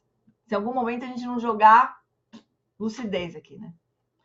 Mas a coisa mais importante a gente lembrar disso aqui é o que compõe o gatilho, né? Se a gente levar essa lição aqui de casa, de cada vez que surgir uma emoção, que a gente identificar, a gente procurar olhar, né? O que história minha tem a ver com o que aconteceu, né? Geralmente a base de dados é assim, é o que faz com que eu responda desse jeito, né? O que faz com que eu responda diferente da minha mãe? O que faz com que eu responda diferente de outra pessoa? Claro que muitos dados aí dessa base de dados são compartilhados, né? A gente tem uma base tem um compartilhamento de dados gigante, né? Por exemplo, todos os corintianos passam mal quando o Palmeiras ganha, por exemplo, né? Isso está na base de dados de todos os corintianos, né? Agora, quando o Brasil joga com a Argentina, aí os corintianos e palmeirenses viram uma coisa só. Aí o evento é outro, né? A gente compartilha outros dados, assim, né? Então, é claro que isso aqui é muita coisa compartilhada. A gente compartilha muitas coisas com família, com um núcleo mais próximo de amigos, com coisas mais, né, culturais, enfim. Mas tem coisas que são muito individuais, né? Que dizem respeito à forma como eu aprendi a lidar com esse tipo de evento. Só que o que a gente quer é ganhar liberdade frente às emoções, né? A gente pode decidir fazer exatamente a mesma coisa. Pode ser que a gente decida, ache que aquilo é o melhor jeito de agir, né? Mas pode ser que não, né? E a gente pode transformar essas respostas, né? O ponto todo não é nem suprimir, porque não é uma boa coisa suprimir as emoções. Não sei se eu deixei um slide aqui sobre supressão, mas tem... Deixa eu passar rapidinho. Isso aqui é o que a gente já falou sobre os bloquinhos ali. E eu vou mandar para vocês, né? Mas eu não deixei, é muito longo, né? Muita informação. Mas tem estudos... Tem um sujeito que eu gosto muito, que é o John...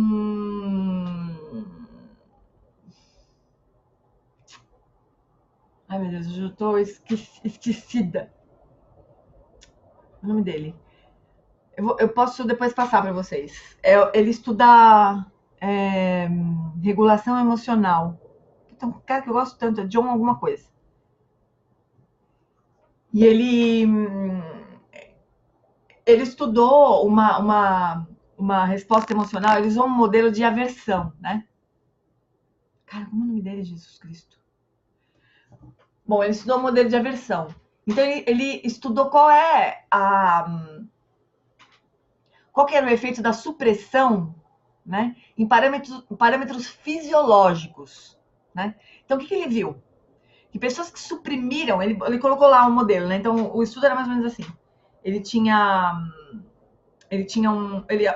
dois grupos, aí um grupo, na verdade não eram dois grupos, era o mesmo grupo em momentos diferentes. Então, o primeiro momento você assistia um vídeo X, era um vídeo neutro, assim, né? Só para fazer as medidas basais, assim. Depois ele dava uma instrução que era assim: olha, agora você vai assistir um vídeo horrível, né? E você não vai responder, né? Se alguém estiver olhando você de fora, não vai nem ter ideia do que você está vendo, né? Então você não responda, faz cara de paisagem e não responda. Bom, aí eles mostram um vídeo lá de uma amputação. Troço assim, mas a pessoa tá lá, não pode responder. E ele tá fazendo todas as medidas e tal. Aí num segundo momento, ele mostra um outro vídeo horroroso e aí as pessoas podiam responder à vontade, né? Não tinha nenhuma instrução de supressão. O que ele viu, né? Que quando as pessoas recebiam uma instrução de supressão, a expressão, obviamente, era zero, né? Elas não expressavam, mas os parâmetros fisiológicos de batimento cardíaco, de tudo que relacionava a um estresse, né? Condutância transcutânea, né? Que é o modo de se medir mentira lá, naquele negócio, como chama aquilo lá? Teste de verdade, como chama isso?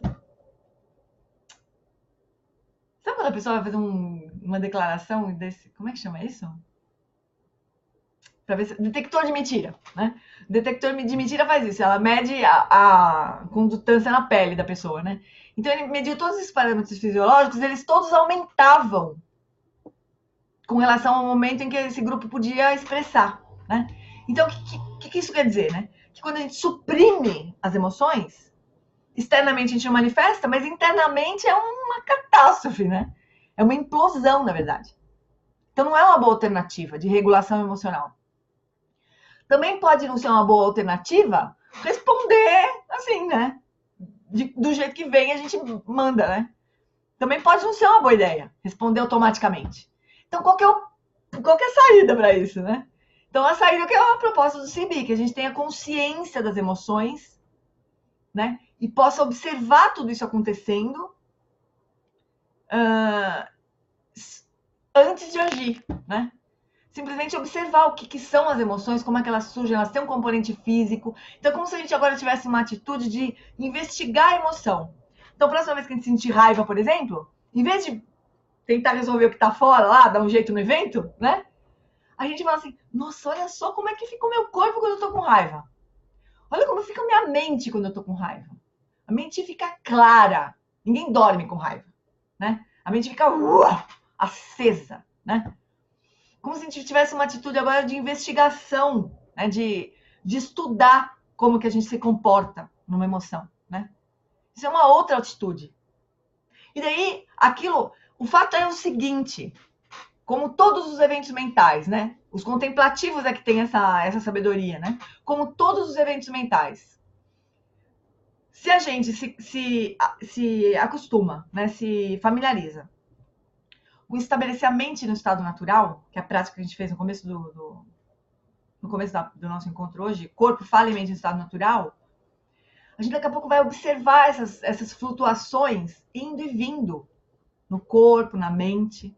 E se a gente não jogar gasolina em qualquer emoção, em qualquer evento mental, não se fixar naquilo, aquilo vai surgir que nem onda no mar. Vai surgir, a gente não fez nada com aquilo, não jogou gasolina, não tentou se afastar, não fez nada, deixou aquilo lá acontecer à vontade, aquilo vai surgir, daqui a pouco vai passar, né? E aí, a gente também não quer virar samambaia, né? Bananas, né?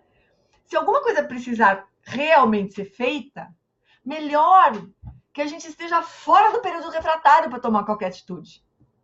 Quando a gente já está com as nossas faculdades mentais recobradas, né? Está melhor em um estado mais lúcido, né? Menos doente, assim, menos maluco por conta da emoção, né? Então, a ideia não é que a gente não tome nunca mais nenhuma ação, que a gente nunca mais brigue com ninguém, que a gente nunca mais bote os pingos nos is, que a gente nunca mais se afaste do que faz mal pra gente. Não é isso, né? Mas é poder ter uma atitude, tomar uma ação no momento em que a gente não esteja tomado pela emoção. Essa é a ideia, que a gente possa escolher, né? E quando a gente está num período refratário, a gente não tem essa escolha. Então, as práticas contemplativas de meditação, elas apoiam a regulação emocional. Então, na condição anterior, né, antes das emoções surgirem, a meditação, ela pode nos ajudar a cultivar uma condição basal favorável, né? Se a gente tiver o tempo todo, condição ideal, o tempo todo com corpo, fala e mente em seus estados naturais, vai ser um pouco mais difícil tirar a gente do sério, realmente, né? Tirar a gente do eixo. Um pouco mais difícil, né? Pode nos dar uma melhor condição de responder de uma forma favorável, né? Se a gente tiver, por exemplo, um hábito de cultivar compaixão, bondade amorosa, como também uma condição mais basal, também vai ser muito mais difícil a gente enxergar o outro como inimigo, a gente querer, sei lá, retaliar, a gente querer responder com agressividade, vai ser um pouco mais difícil. Então, a condição anterior pode ser outra, né? De uma forma constante, assim, né? O gatilho também, as práticas de meditação, elas nos ajudam a observar os gatilhos, né? Como que aquilo se monta, né?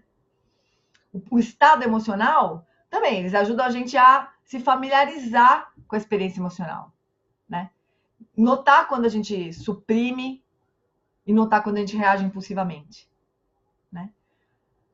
As ações, também a gente pode exercer uma liberdade com relação a que tipo de ação que a gente vai tomar, né? Esse é um benefício da prática também. E na condição posterior, também a gente pode refletir sobre o que aconteceu, sobre como foi o episódio emocional, né? Usar o que o Alan Watts chama dos 4 poderes, né? Que depois eu posso... Deixa eu ver se eu botei um slide aqui sobre os 4 poderes. Não. Mas a gente pode... Que horas são, gente? Estamos perdidos no horário aqui? Deixa eu ver.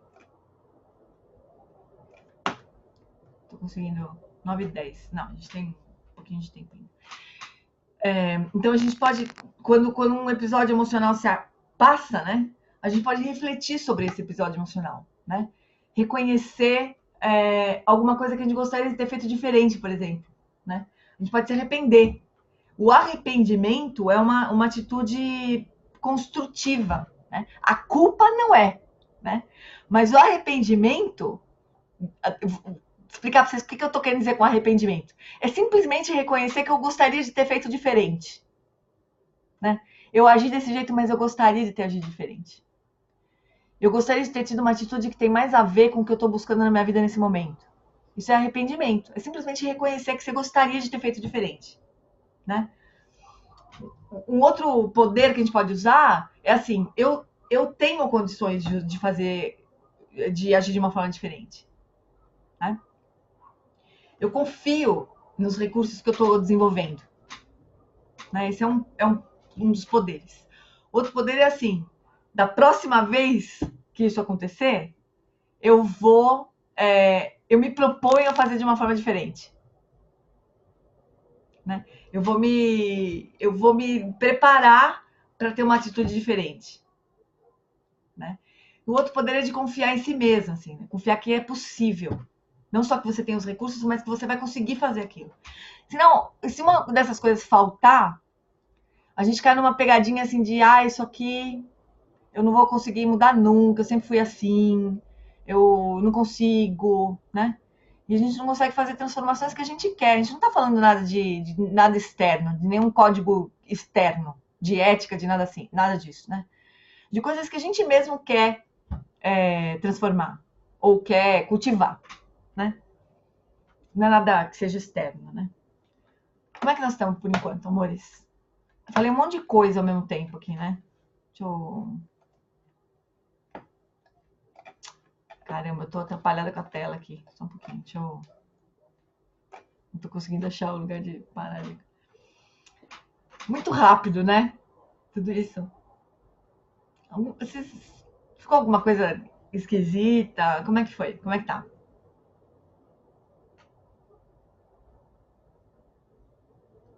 Alguém fala comigo, por favor?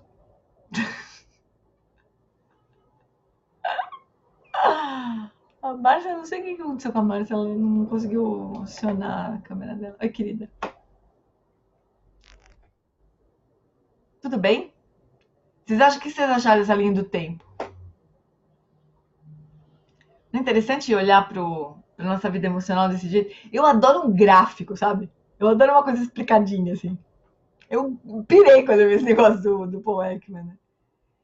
E também ele é tão interessante, foi tão interessante ver isso, porque o Paul Ekman, embora ele não tenha uma formação budista e nem se denomine budista e nem praticante de meditação nem nada, né? Ele essa explicação de como a emoção se produz no tempo, ela é muito compatível com a visão budista das aflições mentais. Muito incrível. Eu acho sempre super interessante ver isso, né? E quando as coisas vão se aproximando de uma essência, vamos dizer assim, as visões vão se aproximando mesmo, né? Não tinha como ser diferente, né? Mas eu sempre me admiro quando essas coisas acontecem, né? Ficou mais ou menos. Será que eu consegui dizer mais ou menos por que a gente está falando sobre tudo isso? Fala, querido. Não tô conseguindo te soltar.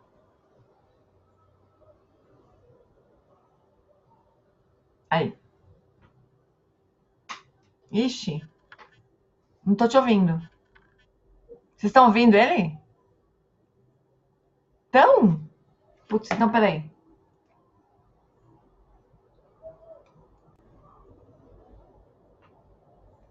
Por que eu não tô ouvindo, hein?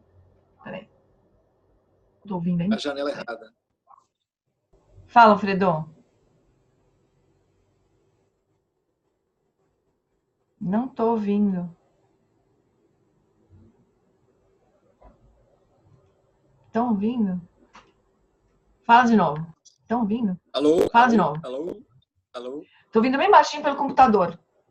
Mas fala, eu vou repetir só para ficar mais alto na gravação. Fala, querido. Alô. Bom, não é Fala. uma coisa tão importante, tão inteligente, é um comentário. Tanto e tanto esforço que eu senti na obrigação de recompensá-lo. Mas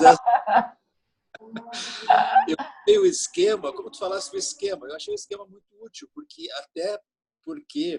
naquele período ali de neblina, um esquema surge na mente, ajuda a gente a passar o tempo. Reconhecer, né? Tanto de tristeza, por exemplo, porque a raiva depois a gente com mais facilidade percebe isso. Às vezes a tristeza não, a tristeza perdura muito tempo, né? É.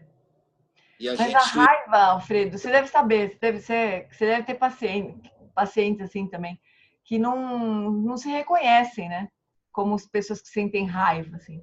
Ou às vezes, com tal que aconteceu com uma amiga minha, ela falou para mim que ela nunca tinha sentido. Ela veio fazer o CBI, ela falou assim: eu nunca senti raiva na minha vida. O quê? Como assim nunca sentiu raiva, né? tem como? Porque o que acontecia com ela é que quando surgia a raiva, ela entristecia imediatamente, sabe? Sim, Como se a raiva sim. fosse um gatilho de tristeza para ela. E ela nunca reconheceu a raiva, nunca expressou. Foi muito interessante, assim, o trabalho que ela acabou fazendo, né? Mas a tristeza é muito mais difícil mesmo, às vezes, de perceber, né? Existem alguns contextos de religiosos nos quais a raiva é um pecado muito grave, né? É um Uma coisa grave, pecado, né? sentir raiva, é uma coisa muito feia sentir raiva. Mulheres, né? Muitas vezes as Às vezes mulheres.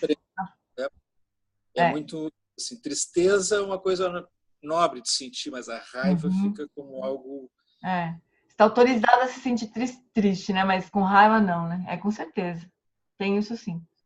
Então, E é muito. Mas é legal, uma coisa muito legal que eu achei também de compreender essa visão do Ekman, né? Da mensagem das emoções, é assim: é usar as emoções como se fosse um mapa para nós, né? Porque o que a emoção vai fazer? Ela vai, no limite, assim, ela vai nos tirar do eixo, né?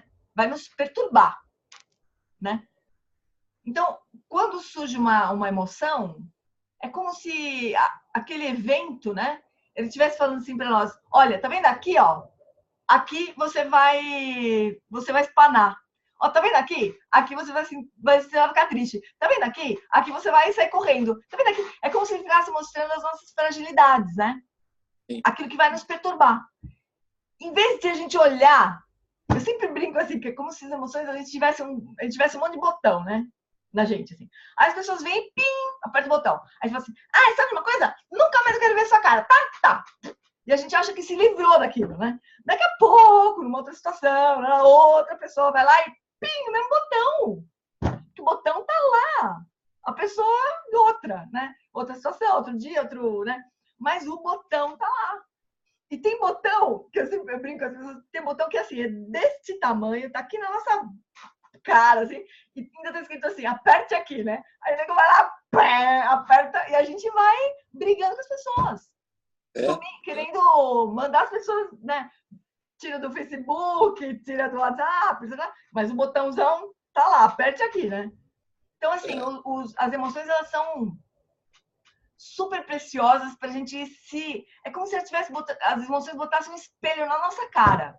Assim, olha aqui o que você tá vendo como obstáculo, por exemplo, que ó, a mensagem da raiva, né? Olha o que você tá vendo como obstáculo. É isso mesmo? Essa pessoa é um obstáculo na sua vida? Ou é a atitude que ela tem, que é um obstáculo, que aliás é para ela também, e daí vale a pena você fazer alguma coisa para mudar aquilo, né? Ou olha, o jeito que essa pessoa se comporta te irrita. Mas quem é você, né, para dizer como é que uma pessoa vai se comportar? Né? Você acha que as pessoas estão aí para se comportar do jeito que você acha que elas têm que se comportar? Quer dizer, a gente vai desmontando essas coisas, né? Que vão nos afastando do outro, que vão fazendo a gente se sentir mal.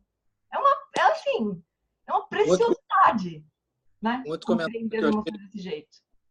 Isso. Outro comentário que eu queria fazer, Jane, é o seguinte: na condição prévia ali, como chama, não me lembro aquele condição anterior.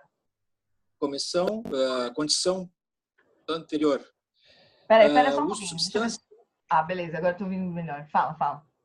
Na condição anterior, o uso de substâncias, que é uma coisa que eu trabalho bastante, né? Então, às vezes o cara, por exemplo, bebeu um pouco e isso vai influir como uma condição anterior, né? Na dificuldade, vamos dizer assim, na modulação dessa emoção, né? E na avaliação da situação em si, né? Do evento. Né? Com certeza. E a pessoa não reconhece muitas vezes, né? Atila, fala que você levantou a mãozinha. Não, o que eu achei interessante, né, dentro do esquema, porque dentro do pensamento comum, a gente não tem como gerar um esquema, né, na cabeça, assim, de imediato. Ter a condição consciente de montar o esqueminha. Mas o esquema serve para treino. Com certeza. Achei valioso, achei muito interessante. É porque muito você para e vai vendo as situações da vida, né? Que você vai dizendo, opa, isso aqui, olha como eu funciono. Aí você vai vendo os padrões, interessante mais. É muito interessante. E pensa assim, que o ponto todo é ganhar a liberdade, né? Frente aos estímulos todos, né? Frente ao mundo, que vai ficar tocando a gente. Ai, doeu aqui, ai, doeu aqui. Aí tem uma coisa interessante, assim, que eu queria falar rapidamente, daí a gente pode retomar na semana que vem com um pouco mais de tempo, dá pra gente olhar, porque a gente vai olhar de novo a linha do tempo na semana que vem, pra gente poder olhar a meditação com a linha do tempo, né?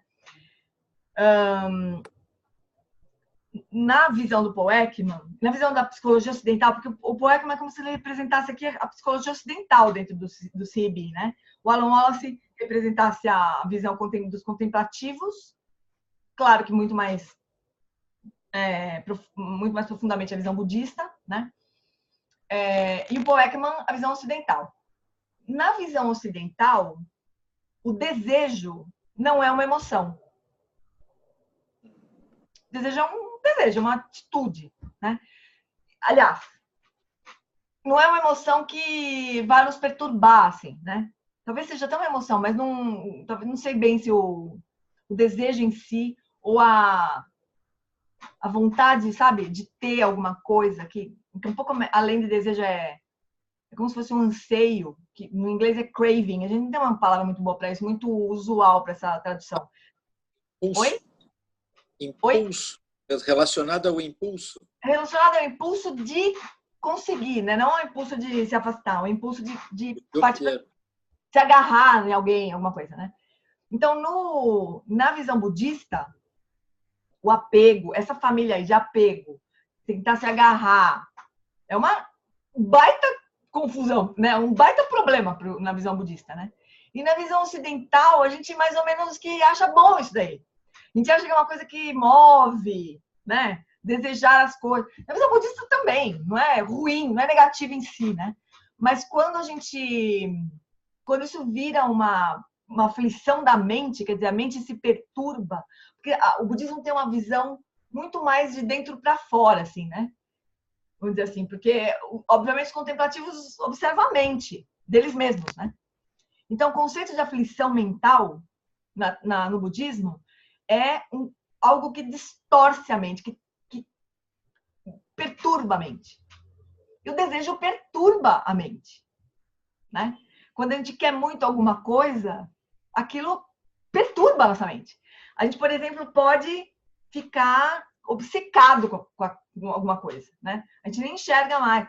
Não precisa nem ser tão extremo assim, mas às vezes porque a gente quer muito alguma coisa, a gente nem consegue curtir o que a gente tem, né? Porque a gente quer uma outra coisa. Isso é uma coisa super comum na nossa sociedade moderna, querer coisas e mais coisas e mais coisas, né? Querer sensações e mais sensações e mais sensações. Quer dizer, esse impulso que vai ao contrário do contentamento é muito comum, né? E na visão, no componente do Paul Ekman, falta isso, né? É claro que o desejo ele vai disparar raiva, ele vai ser talvez alguma coisa que vai complicar raiva ou medo de perder, por exemplo, né? O medo, olha que interessante, na visão budista, o medo não é uma aflição mental. Olha que engraçado. O medo é uma consequência do apego. Porque a gente tem medo de coisas que a gente tem apego, né?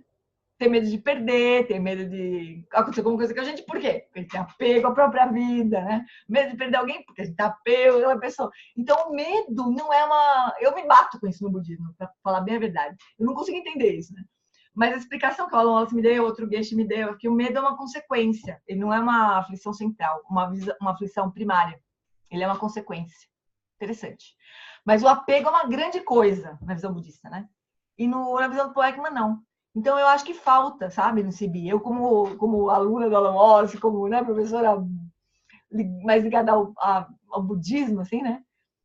Daí eu trago essa coisa das aflições mentais, que eu acho que são fundamentais. Mas é a mesma visão. Só que o conceito é mais abrangente, eu acho, sabe? A gente deveria tratar do apego, do desejo, do anseio, com o mesmo cuidado que a gente trata da raiva, por exemplo. Né? Porque é uma coisa que perturba a nossa mente, que vai tirar, vamos pensar, vai tirar a nossa liberdade de agir para um lado para o outro. Né? A gente vai estar sendo arrastado para um lado. Então, deveria ter o mesmo tratamento que uma emoção mais destrutiva potencialmente. O desejo pode ser muito destrutivo. Pode ser uma fonte muito grande de sofrimento. Né? O descontentamento é uma fonte primária de sofrimento na visão budista. Né? Então, a gente colocaria as aflições mentais nessa mesma categoria das emoções. Né? O desejo também, ele funciona... A gente poderia usar a linha do tempo para pensar nisso também, no desejo, né? Para a gente investigar os nossos impulsos, né? Quando a gente tem um impulso de ir na direção de alguma coisa, né? Que é o que move, que nos move, a forma como o desejo nos move, né? De querer ter alguma coisa, de querer conseguir alguma coisa, né? Seja externamente, seja internamente. Tem obviamente, um aspecto do desejo que é positivo, né? A gente está falando de equilíbrio conativo, né? A gente falou lá no equilíbrio conativo. Olha, o equilíbrio conativo é o seguinte, é como que a gente direciona a nossa energia, as nossas intenções, nosso desejo, no sentido de eudemonia. Então, é claro que ele pode ser, ele não é intrinsecamente negativo também, óbvio, como qualquer outra emoção, né? não é intrinsecamente negativo. Se a gente direcionar o desejo para a eudemonia, gol, equilíbrio conativo.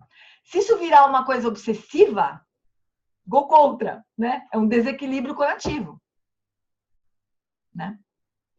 Mas eu acho muito interessante assim essa visão da aflição mental como sendo alguma coisa que perturba, mesmo que aparentemente é por alguma coisa boa.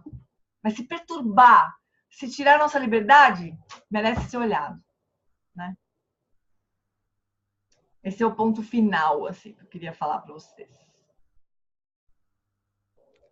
Bom, então, igual a gente fez na semana passada, né? Eu vou colocar isso, não sei se eu consigo colocar hoje, mas amanhã com certeza eu coloco no sitezinho nosso lá. E, obviamente, o convite é para vocês olharem em linha do tempo, né? Olhar como é que as emoções que vão surgir com certeza, né? Nos próximos dias aí, como é que é olhar para elas com esse olhar do investigador, né? Das próprias emoções, né? Semana passada, acho que a gente falou disso, né? Da proposta nossa ser de um treinamento realmente, né? Interno, assim. Treinamento da nossa própria mente, né? É a proposta do CIB, na verdade. Não tem nada que seja que a gente vai aplicar fora da gente. Muito pouco, né? Assim, uma coisa, um olhar muito mais voltado para dentro, né? Para nossos hábitos, para o nosso estado emocional, né? Então, o convite é esse, a gente observar como é que a gente deixar a linha do tempo na agenda, assim, né? Olhando para ela, assim, como é que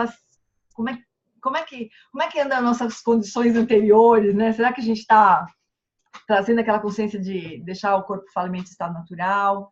E aí, quando surge uma emoção, a gente lembrar, porque isso vai ser retrospectivo sempre, né?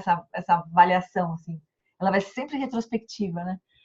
Então, quando eu estava emoção, eu falei, bom, como é que eu estava antes disso acontecer? Eu já estava meio irritada, já estava meio azeda. Ou não, estava bem, beleza. A condição anterior foi melhor possível, né? Então, ir observando esses elementos, assim. Se pegar em nós e no outro. É legal observar no outro também, né? Sem querer, obviamente, ficar, né, julgando, dizendo como que teria que ter sido, como que não teria que ter sido, mas para observar, para poder até não piorar a situação, né? Não afligir o outro ainda mais, assim. Então, se a gente vê que o outro está num período refratário, deixa, né? Amorosamente deixa. Não é deixa, assim, de sai desse período refratário, depois você vem falar comigo, não é isso, né? Mas amorosamente observar que aquilo não dá para tratar agora, né? Talvez em um outro momento. Observar o que é gatilho para o outro, né? É legal a gente observar essas coisas, né? E um vai ajudando o outro, assim, né? Ter uma vida emocional mais construtiva, na verdade, né? Fala, querida. Essa aula, particularmente para mim, um pouco difícil. Eu sou professora, né? E eu vejo assim, o grau de inconsciência que a gente vive, todas essas emoções que você falou, é difícil até nomear internamente. A gente não é estimulado. Eu estou lembrando assim que desde criança tem aquela... Como? O Ekman fala que nós somos analfabetos emocionais. É a tal da inteligência emocional, né? Que a gente que vê que... E desde criança eu lembrei muito aquela história, engole o choro, né? Vai lá, abraça teu irmãozinho que você brigou. E a gente não mudou muito não, Jane. Na escola, a mediação de conflitos, é muito difícil. Eu achei muito difícil essa aula. Vou ter que ler bastante. Mas, olha, procura olhar para você primeiro, sabe? Eu sei que dá uma aflição, né? Ser professora, aquele monte de criança, de gente em volta de você, e esse enlouquecimento. É essa palavra. Nossa, tá todo mundo meio muito louco, realmente, né? Mas a gente começar pela gente, né? Como é que a gente pode, nós mesmas, ter uma vida emocional mais consciente, né? E é o único jeito da gente poder, em algum momento, oferecer algum apoio para o outro, né? Mesmo eu, assim, eu não consigo ensinar, se eu minimamente eu não tiver noção de como isso funciona comigo. Né? Então, é o caminho, assim, de fazer, olhar pra gente, como isso se aplica na nossa vida, né? Porque, realmente, o tamanho da encrenca é gigantesco. Se a gente olhar para isso, vai bater um desespero total, né? Então a gente começa pela gente, começa com o que está na nossa mão, que é a nossa própria vida, né? Deixa a Patrícia falar que ela estava com a mãozinha levantada. Fala, querida. Ih, desculpa. Peraí. Então, Jane, aquilo que eu achei bem ilustrativo que você falou do botão, né? Que certas pessoas, com algumas atitudes, você sabe que ele vai tocar. Vai tocar a lista, né? Que tá ali reluzente, que tocou. Você acha que, às vezes eu fico, apesar de eu ter essa consciência de que aquela atitude, que aquela postura da pessoa tocou na minha ferida, vai, digamos assim, é difícil entender por que aquilo é uma ferida para mim, por que aquilo é uma fragilidade para mim. E eu fico me questionando, às vezes, se ajudaria ou se não é importante para eu criar um estado emocional mais equilibrado. Às vezes eu penso que eu tenho que saber por que aquilo é uma ferida para mim, porque isso é muito difícil, né? Por exemplo, eu posso me sentir vulnerável em alguns aspectos e saber que a atitude de algumas pessoas vão tocar naquela ferida, mas por que aquilo é uma ferida para mim? Não dá para, eu acho que não vale a pena muito a gente ficar fazendo esse trabalho de investigação, de rastreamento, né? Ai, quando foi no meu passado, não sei quando, aquilo me... Às vezes não dá, né? O fato é que aquilo é uma fragilidade, é um botão, né? Tá lá na sua base de dados, né? O que você pode fazer é ver se aquilo faz sentido realmente, né? Olhar, assim, se aquilo faz sentido agora nesse contexto do desenvolvimento da eudeimonia, né? Muitas coisas fazem sentido na visão de mundo convencional, que pode ser que agora não faça mais, conforme você vai... Por exemplo, vou te dar um exemplo extremo, para a gente olhar, para a gente pensar. A questão do agressor, né? A relação do agressor com quem é agredido, né? É muito difícil... talvez o maior desafio que exista para nós é sentir compaixão por um agressor. Né? Pós-graduação, isso aí, né? Tipo, pós-doc, né? Sentir compaixão por um agressor. Mas o que seria a coisa mais realista, assim, né? Eu conseguiria eliminar, tipo assim, eu vou conseguir prender todos os malzinhos e soltar todos os bonzinhos? Não vai dar, né? Vale a pena eu ficar cultivando uma atitude de agressividade frente aos agressores todos? Ou é melhor eu aspirar que essa pessoa se livre dessa ignorância, que essa pessoa se livre dessa falta de visão que faz com que ela ache que fazer mal para o outro é melhor, é uma boa coisa, né? Isso é compaixão, né? Você aspirar do fundo do seu coração, falar assim, olha, eu sei que agora não dá para você fazer de um outro jeito, enxergar a vida de outro jeito, mas eu desejo do fundo do meu coração que você possa um dia enxergar que isso não faz bem para você nem para ninguém. Isso é uma outra atitude do que ficar desgraçado, queria que você morresse, queria que não sei o que lá. Isso é uma coisa extrema, né? Então, às vezes, o que pode nos ajudar é ir entendendo em que medida que isso que nos dispara uma emoção, né? Aquilo precisa realmente da minha atenção. Porque pode também ser, Patrícia, que sejam coisas que te doem e que realmente precisam ser olhadas mesmo, né? Eu falei, não, eu preciso olhar para isso, eu acho que isso está certo, isso é legítimo, né? Não faz bem para mim, não faz bem para o outro, eu vou precisar encontrar vou ter que negociar isso daqui com o outro, né?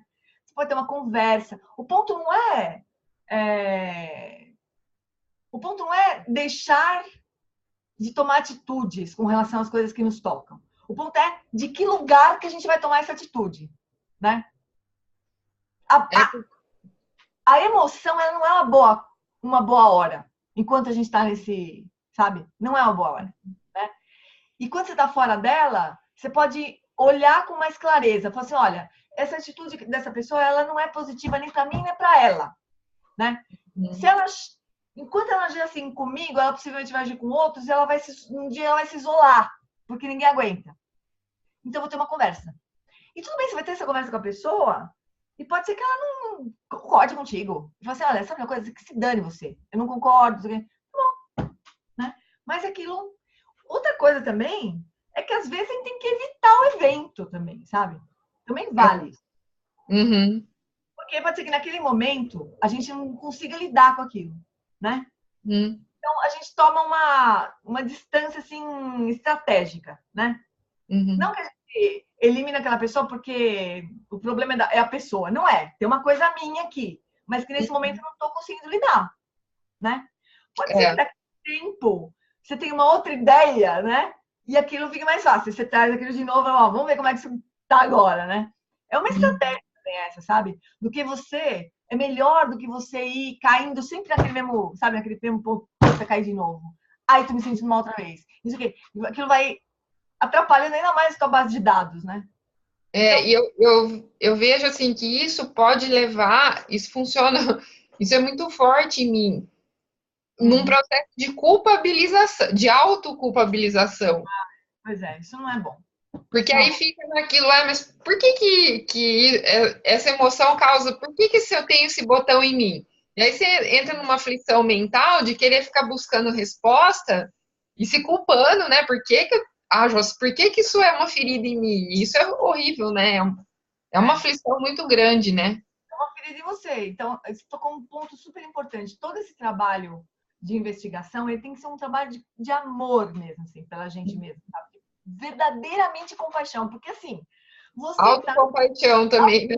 De verdade, assim, porque assim, você tá tentando olhar para uma coisa que é difícil para você, né? Sim. Pô, já é uma coisa de coragem isso, né? Aí você tá fazendo isso, então você vai se bater, porque... Coteado. É uma tremenda sacanagem, né?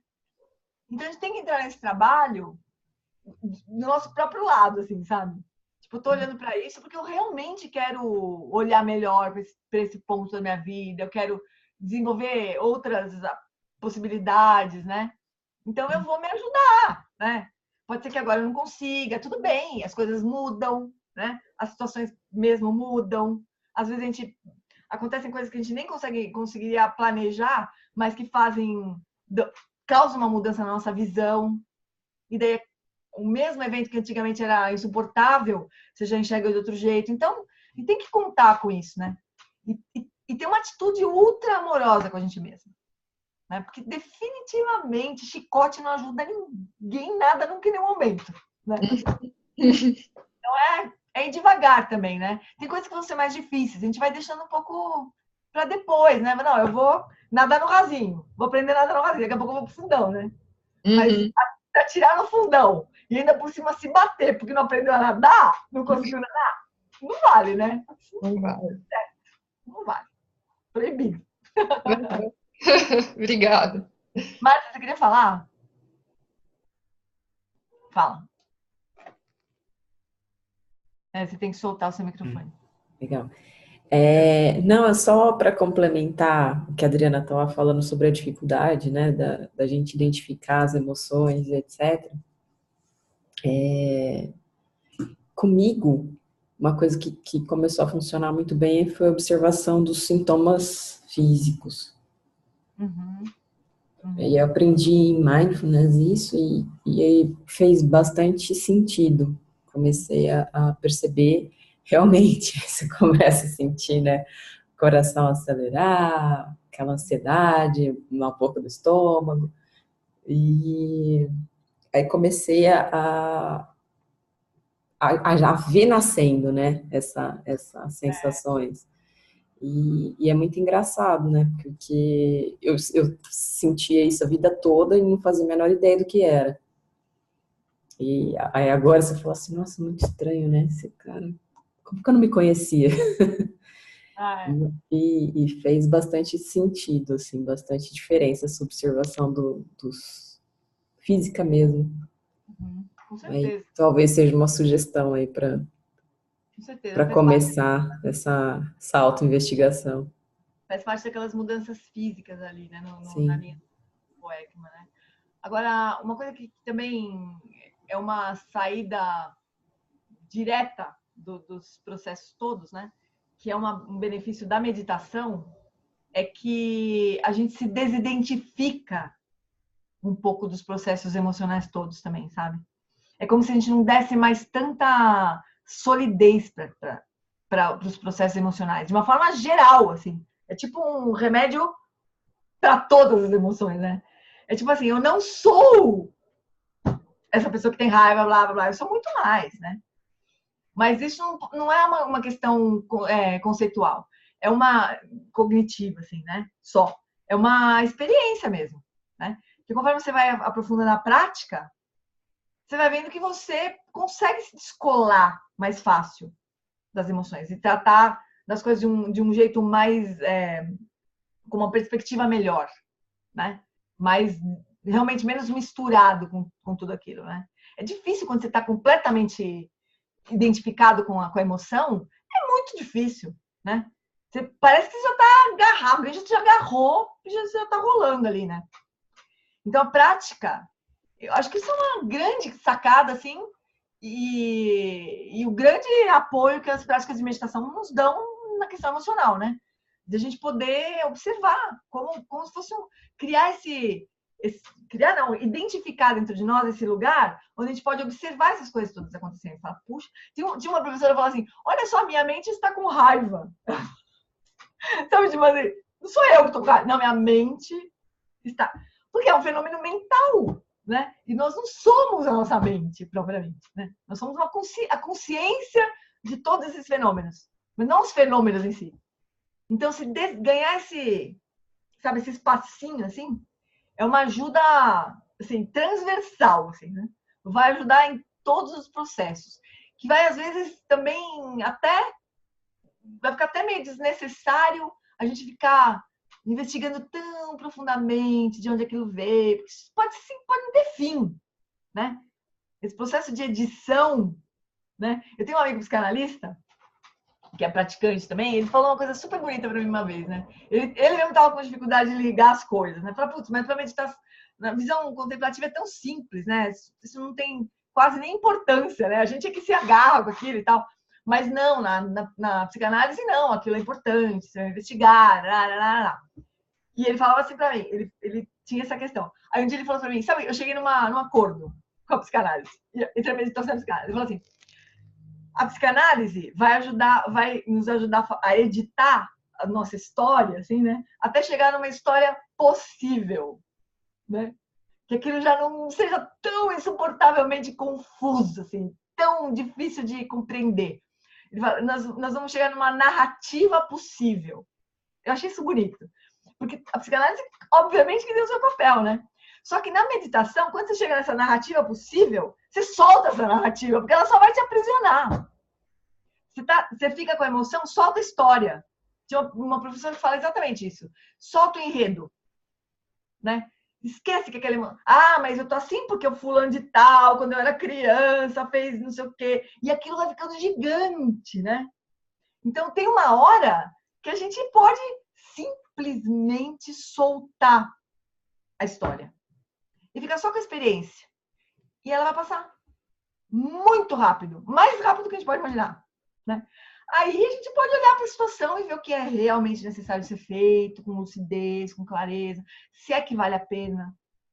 Tem coisas que a gente faz no calor da emoção que a gente depois fala assim, puta, eu nem precisava ter feito isso. A coisa é se resolver sozinha e eu atrapalhei mais ainda o negócio todo, né? Porque a gente foi meio empurrado por trás pela emoção, assim.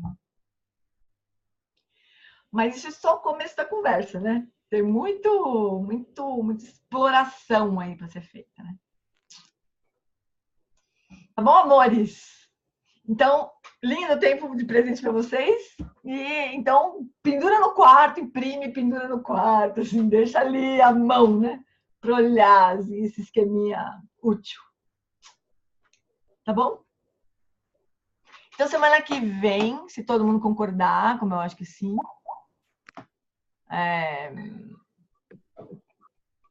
Deixa eu desmontar todo mundo. Semana que vem a gente começa às 8, certo? Tá. Ô, Jane, acho que a próxima é dia 6, não é? A próxima é dia 6, porque semana que vem eu tô viajando no dia 29. Então, a próxima é no dia 6 de dezembro. A gente vai pular uma semana. Mas vai ter 15 dias. Então, sugestão. Aí tomem a tarefa de casa que eu sugeri no primeiro encontro, junta com essa, e durante 15 dias, né? E tentar incorporar, mesmo que não seja muito tempo, assim, né? Mas tentar incorporar na rotina um tempinho para meditação. Porque não tem como avançar muito, sabe? Sem ter um pouco de músculo, né? De almofada mesmo. Mas aí também procurar durante o dia, o Alan Wallace usa essa visão, essa imagem de temperar o dia com momentozinhos de lucidez. Né? Então toda vez que... Tá acontecendo, é o meu? Tem um áudio aí rolando. Então temperar o dia, né? Com esses momentozinhos de... Solta tudo, deixa tudo solto, relaxa, né? E vai temperando o dia, assim, né? Então tem bastante lição de casa. Tem esse vídeo também do Paul Ekman, que ele vai explicar um pouquinho mais a emoção. Também é curtinho, mas é muito bonito de ver ele falando, né? O próprio dono da história, assim. Tá bom, queridos e queridas? Então, beijos. Beijo. Boa noite. Estamos conectados. Tá bom? Obrigada. Beijo. Obrigada. Tchau, tchau. Tchau.